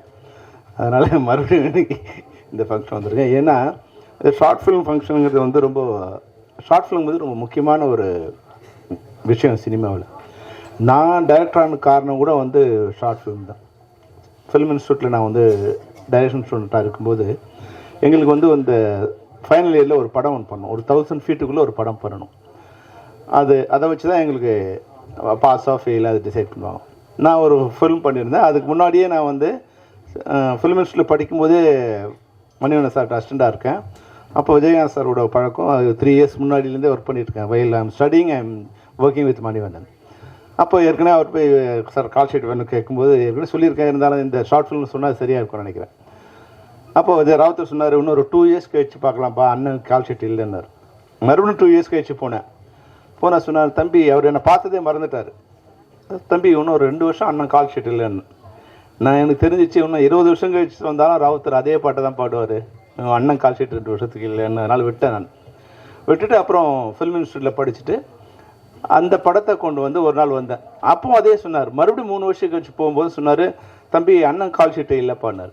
நான் சொன்னேன், சார் கால் ஷீட் கேட்க வரல, நான் ஃபிலிம் இன்ஸ்டியூட்டில் ஒரு படம் பண்ணியிருக்கேன் சார், ஒரு தடவை நீங்கள் பாருங்கள் அப்படின்னு சொன்னேன். சரி பார்க்கலாம்ப்பா. அவர் கால் ஷீட் இல்லைன்னு சொன்னோடனே ரிலாக்ஸ் ஆகிட்டார். ஏன்னா எல்லோரும் ப்ரெஷர் இல்லையா, அவருக்கு யார் கொடுக்குதுங்கிற அந்த முடியாத ஒரு காலகட்டத்தில் கால் ஷீட் வேணான்னு சொன்னோன்னே சந்தோஷப்பட்டார். சரின்னு வந்து என் படத்தை வந்து பார்த்தார். அந்த படத்தை பார்த்துட்டு அடுத்த நாள் காலையில் கூப்பிட்டாரு, தம்பி நம்ம அண்ணன் வச்சு ஒரு படம் பண்ணுறோம் அப்படின்னு 30ஆம் நாள் ஷூட்டிங் பூஜை போட்டார்.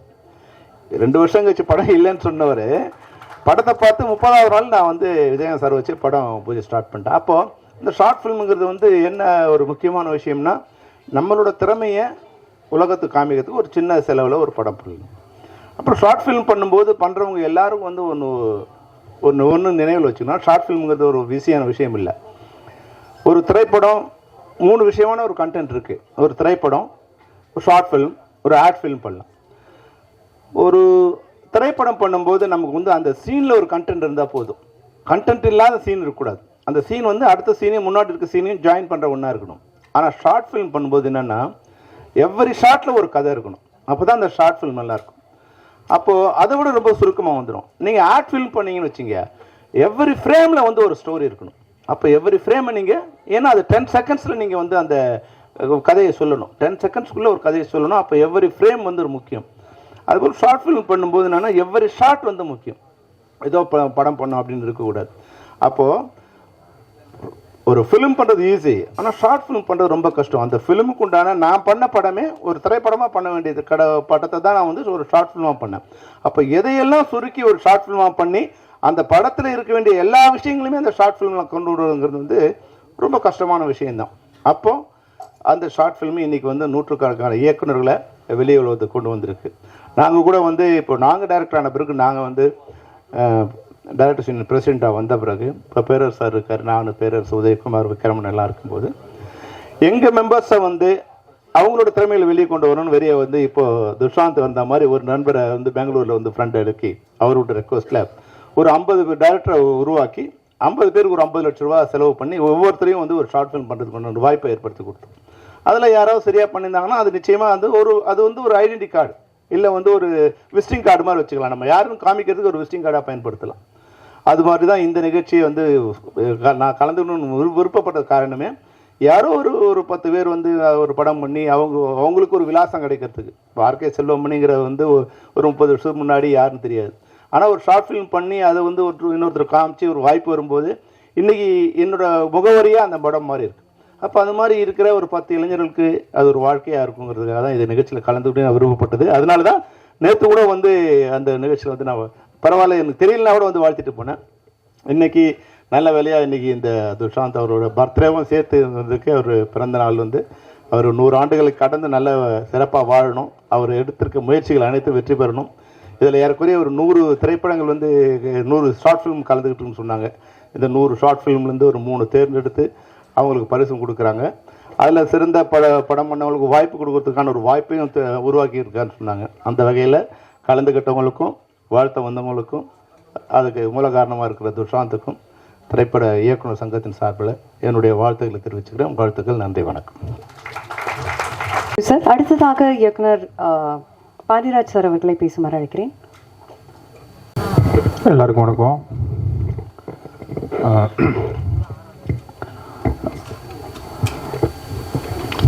ஆர்கே சுலமணி சார்னாலும் இன்றைக்கி வர வேண்டிய ஃபங்க்ஷனுக்கு நேற்று வந்துட்டு போனார்.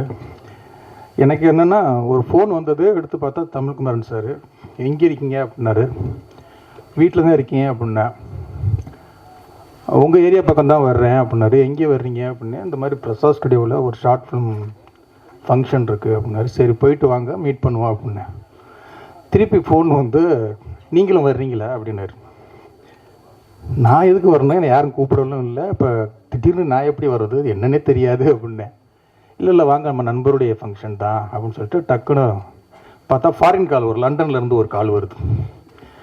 எடுத்து பார்த்தா இங்கே இருந்துக்கிட்டே இவர் லண்டன் காலில் இருந்து சார் பேசியிருக்காரு. சார் இந்த மாதிரி ஃபங்க்ஷன் இருக்குது வர்றீங்களா, வாங்க சார், வர்றீங்களாட கேட்கல, வாங்க சார் அப்படின்னாரு. வாழ்க்கையில் சார் இப்படி ஒரு அரை மணி நேரத்துக்கு முன்னால் ஃப்ரெண்ட் ஆகி அரை மணி நேரத்துக்கு அப்புறம் வேகமாக குளிச்சுட்டு ஃபஸ்ட்டு டைமாக ஓடி வர்றோம் ஒரே ஃபங்க்ஷனு இந்த ஃபங்க்ஷன் தான் சார். அது என்னென்னா தமிழ்குமரன் சார் மேல் உள்ள அந்த நட்பும் உங்களுடைய அந்த நல்ல நோக்கத்துக்காகவும் தான். இங்கே வந்ததுக்கு அப்புறம் தான் செல்வமணி என்ன ஏண்டா வர்றதே லேட்டு அப்படின்னுக்கிட்டு இருக்காரு. அண்ணன் லேட் இல்லைன்னா அரை மணி நேரத்துக்கு முன்னால் தானே சொன்னாங்க குளிச்சுட்டு ஓடி வர்றோம் அப்படின்னா. தீனா சார் சொன்னார் இது என்ன ஃபங்க்ஷன் சார் அப்படின்னாரு. ஓ என்ன ஃபங்க்ஷனே தெரியாதா அப்படிங்கும்போது அவங்கள்ட்ட கேட்குறாங்க. சார் ஒரு 100 ஷார்ட் ஃபிலிமு அதில் வந்து செலக்ட் பண்ணி 3 அப்படின்னா அதில் அவங்க வேற ஒரு ஷார்ட் ஃபிலிமை பற்றி நீங்கள் பேசுங்க அப்படின்னாங்க. ஷார்ட் ஃபிலிமு பொதுவாக பேசிடுறேன் அப்படின்னு. அதனால் இது என்ன ஃபங்க்ஷன், எப்படிப்பட்ட ஃபங்க்ஷன், இதில் எப்படி பண்ணியிருக்கீங்க எதுவுமே தெரியாமல் உங்களை வாழ்த்த வந்து ஒரு ஆள், நானும் ஒரு ஆள். அண்ணா செல்வமணி என்ன சொன்னது மாதிரி ஷார்ட் ஃபிலிம் படம் பண்ணுறது ரொம்ப ஈஸி. ஏன்னா ஒரு 2 மணி நேரம் 2.5 மணி நேரம் 3 மணி நேரம் எவ்வளோ டைம் எடுத்துக்கலாம் ஒரு ஃபீச்சர் ஃபிலிம் எடுக்கிறதுக்கு. ஆனால் அந்த ஷார்ட் ஃபிலிம் வந்து அதுவும் காம்படிஷனில் வந்து 10 நிமிஷம் 12 நிமிஷம் 15 நிமிஷம் அப்படின்னு ஒரு டைம் சொல்லுவாங்க. அதுக்குள்ளே நம்ம நினச்ச கண்டென்ட்டை நம்ம சொல்ல வேண்டிய விஷயத்தை சொல்கிறது வந்து ரொம்ப கஷ்டம்.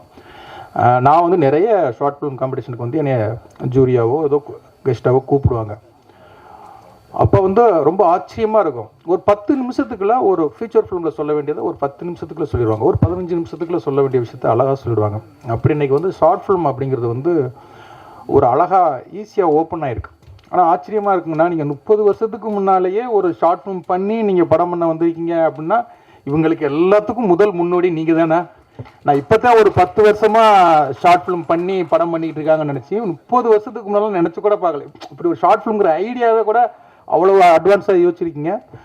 அதனால் இன்றைக்கி சினிமாவுக்கு வர்றதுக்கு வந்து இந்த ஷார்ட் ஃபிலிம் அப்படிங்கிறது வந்து ரொம்ப ஈஸியாக இருக்குது. நாங்கள்லாம் முதல் அசிஸ்டன்ட் டைரக்டர் ஆகிறதுக்கே அவ்வளோ கஷ்டமாக இருக்கும். போய் ஆஃபீஸ்லேயே நிற்போம், விஷ் பண்ணுவோம், அசிஸ்டன்ட் டைரக்டர் பக்கத்தில் விட மாட்டாங்க, அசோசியேட் டைரக்டர் நெருங்கவே விட மாட்டாங்க. ஆனால் வந்து வாசல்லையே நிற்போம் ஆஃபீஸில். ஆனால் இன்றைக்கி உள்ள ஜெனரேஷனுக்கு வந்து அது ரொம்ப ஈஸியாக ஒரு ஷார்ட் ஃபிலிம் பண்ணுறாங்க, ஒரு சிடியவோ ஒரு பென்ட்ரைவோ கொண்டாந்து கொடுக்குறாங்க. அதை பார்த்துட்டு அசிஸ்டன்ட் டைரக்டர் வாய்ப்பு இல்லை, பட வாய்ப்பே ஈஸியாக கிடச்சிருது. அப்போ அது வந்து ரொம்ப அந்த இது வந்து ரொம்ப ஈஸியாக இதுவாகுது. அப்படி ஒரு உங்களுக்கு வாய்ப்பு வந்து நல்ல வாய்ப்பு கிடச்சிருக்கு இந்த சினிமாவில். அதுலேயும் துஷாந்த் மாதிரி இந்த ஒரு ஃபங்க்ஷனில், அதுவும் அவருடைய பிறந்த நாளில் இப்படி ஒரு ஃபங்க்ஷன் வச்சு இதில் கலந்துக்கிட்ட வெற்றி பெற்ற 3 பேர் 5 பேர் அப்படிலாம் கிடையாது. இப்படி ஒரு விழாவில் இப்படி ஒரு இதில் கலந்துக்கிற அத்தனை பேருக்குமே என்னுடைய வாழ்த்துக்கள். வின் பண்ணுறவங்க மட்டும் கிடையாது. ஏன்னா எப்போவுமே வந்து அவங்களுக்கு ஜூரிக்கு பிடிச்சதை சூஸ் பண்ணுவாங்க. ஜூரி ஓகே பண்ணுறது எல்லாமே வந்து நல்ல ஃபிலிம் அப்படின்னு சொல்ல முடியாது. செலக்ட் ஆகாத ஃபிலிம் வந்து ஐயோ நம்ம வந்து சரியாக பண்ணலங்கிற ஒரு விஷயமும் கிடையாது. அவங்க டேஸ்ட்டுக்கு அதை அவங்க ஓகே பண்ணுறாங்க. இதை இன்னொரு விழாவுக்கு எடுத்துக்கிட்டு போனீங்கன்னா அங்கே ஜூரியாக இருக்கிறவங்க இன்னும் வேறு ஒரு 3 ஃபிலிமை ஷூட் பண்ணுவாங்க. அதனால் இந்த மாதிரி இதில் கலந்துக்கிறதே ஒரு பெரிய வெற்றி தான். இங்கே கலந்துக்கிட்ட அத்தனை பேருக்கும் என்னுடைய வாழ்த்துக்கள். நன்றி. தேங்க்யூ. வணக்கம். Thank you sir. அடுத்ததாக ப்ரொடியூசர் கவுன்சில் பிரசிடென்ட் திரு நன்றி சார். அடுத்ததாக இசையமைப்பாளர் கலைமாமணி தீனா அவர்களை பேசுமாறு அழைக்கிறேன்.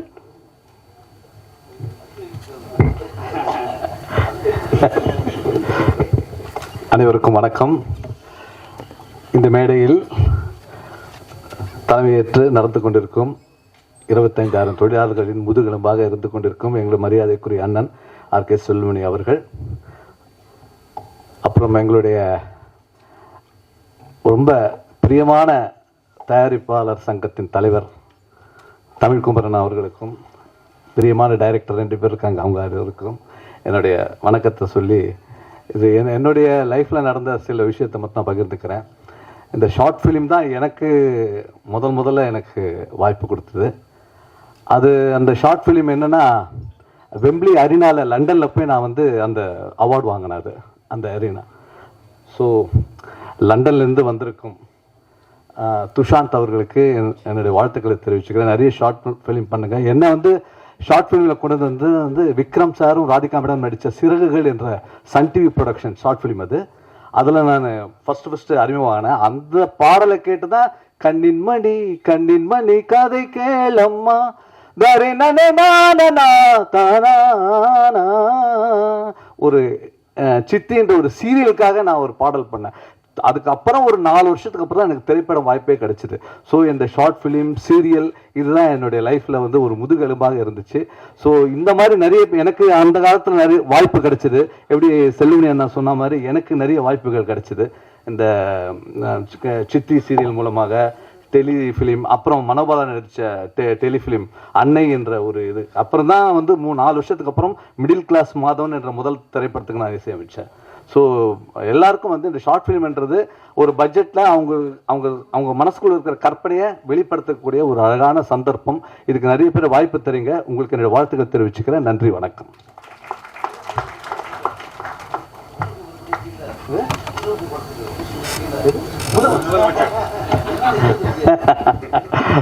ஸோ இன்னைக்கு நம்ம முதல்வர் ஐயா ஆனரபிள் சீஃப் மினிஸ்டர் அவருடைய பிறந்தநாள் வாழ்த்துக்களை தெரிவிச்சு போனோம் எல்லாருக்கும். இதில் என்னென்னா எனக்கு ஒரு பாக்கியம் என்னென்னா சிஎம் சாருடைய படத்துக்கு இசையமைக்க எனக்கு அப்போது வாய்ப்பு கொடுத்தாங்க ஆர்பி சௌத்ரி சார் அண்ட் பேரரசு. அப்போது பேரரசு வந்து அவர் இன்ட்ரடியூஸ் பண்ணியிருக்காங்க. நான் 2-3 படம் பண்ணிட்டேன். ரொம்ப பெருமையாக இருக்குது. நம்மளோட ஒர்க் பண்ணவர் வந்து இன்னைக்கு சிஎம்மோட அந்த சிம்மாசனத்தில் உட்காந்து பார்க்கும்போது ஒரு பெரிய ஒரு மன திருப்தியை நமக்கு கிடைச்சிருக்கு.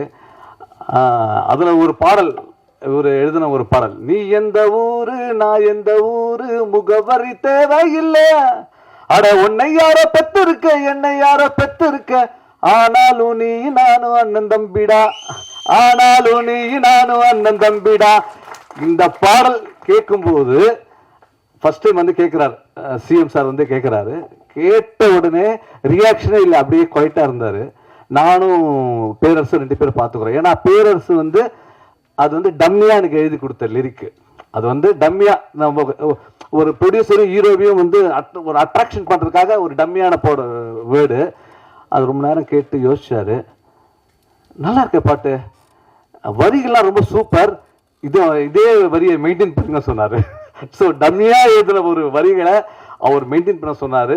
அதில் ஒரு வார்த்தை சொன்னார், நீ எந்த ஊரு நான் எந்த ஊரு முகவரி தேவையில்லை, அட உன்னை யாரோ பெற்றிருக்க என்னை யாரோ பெற்றிருக்க, ஆனாலும் நீயும் நானும் அண்ணன் தம்பிடா என்ற ஒரு வார்த்தை. இன்னைக்கு சிஎமோட மனநிலை அப்படிதான் இருக்கு.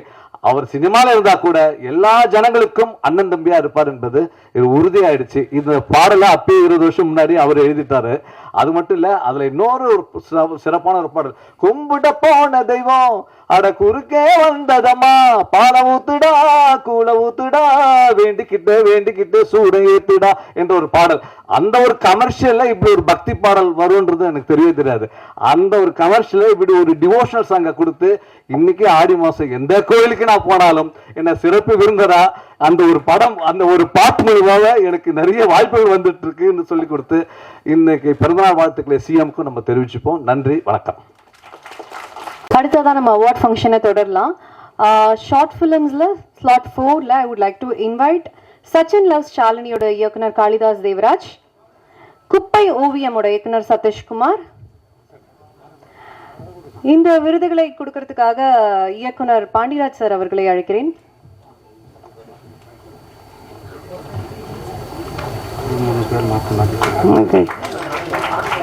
குப்பை ஓவியம் சதீஷ்குமார்,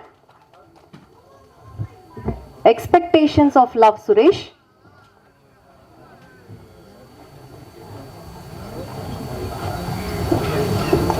எதிர்பாராமல் ஐயப்பன்,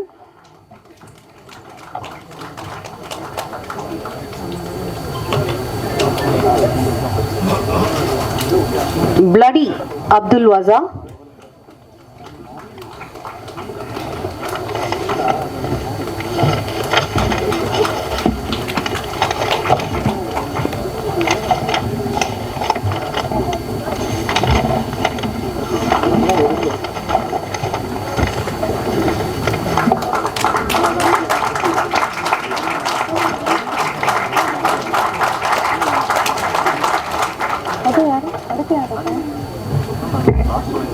யார் அதான் என்ன படத்துக்கு அடையாளம் தெரியாத ஸ்பெஷல் கேட்டகரியில் அடையாளம் தெரியாத Vaganam best screen play writing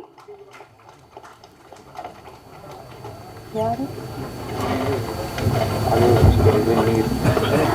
நீரில் வந்து Harish. And special category best editor Neer படத்தோட எடிட்டர்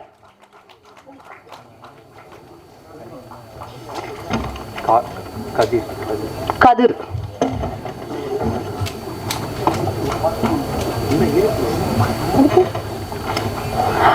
ஓகே, இதுல special category Saayam best actor male Arul Varma, நாவினால் சுட்டவடு பெஸ்ட் ஸ்டோரி,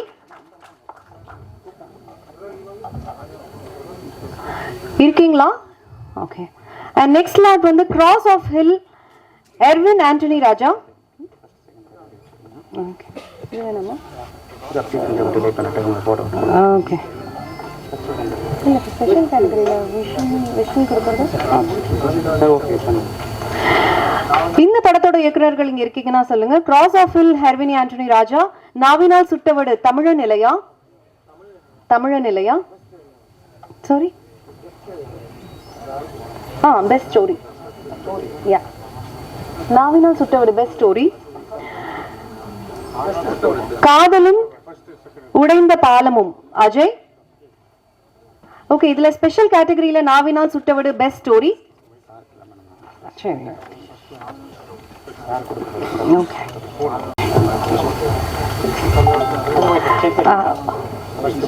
இது கொடுத்துங்க சார். நாவினால் சுட்டவடு பெஸ்ட் ஸ்டோரி.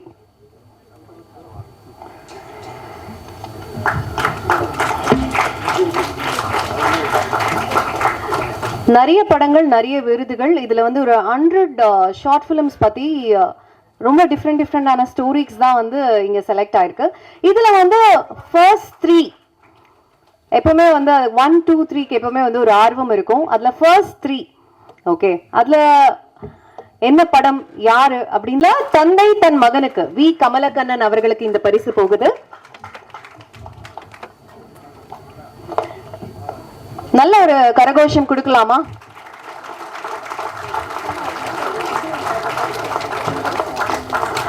ஏன்னா வெற்றிக்கு அடையாளமே அங்கீகாரம் தான்.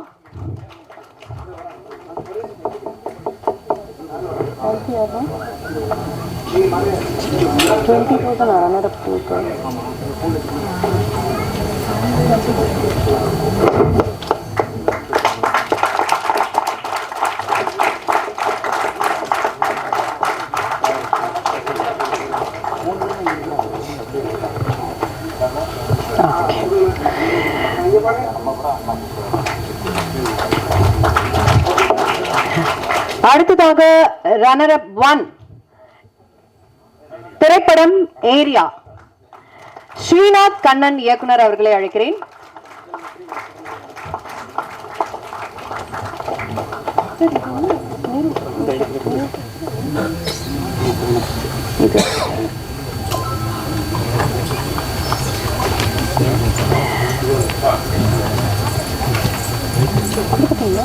ஏரியா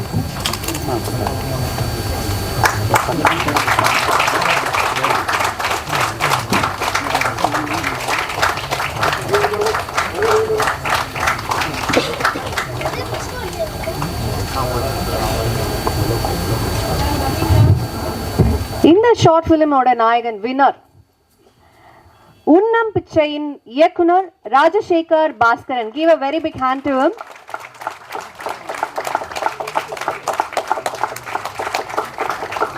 ஷார்ட் பிலிம் கான்டெஸ்டோட வின்னர் ராஜசேகர் பாஸ்கரன் ஃபார் உன்னம் பிச்சை.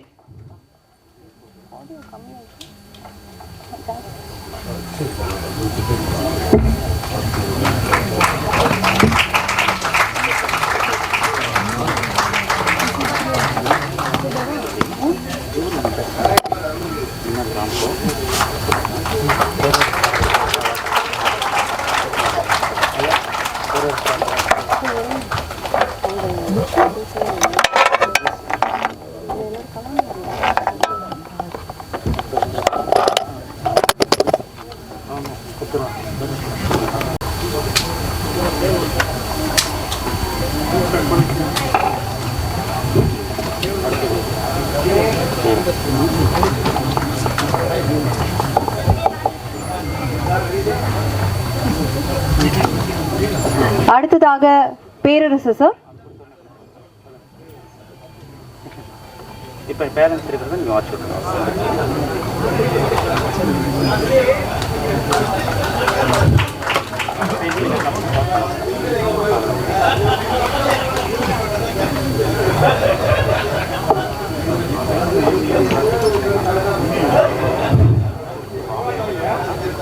முருகானந்தம் வெளியில் போயிருக்காங்க.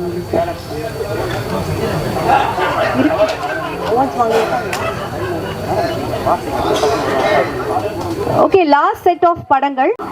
காதலின் மொழி சஞ்சய் செல்வகுமார், சினி லவ் லக்ஷ்,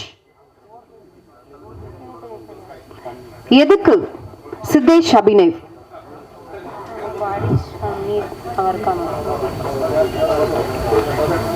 ரொம்ப ரொம்ப நன்றி. இந்த விழாவுக்கு சிறப்பு விருந்தினர்களாக வந்த எல்லாருக்குமே thank you so much. Thank you sir. Thank you. Thank you sir. Thank you.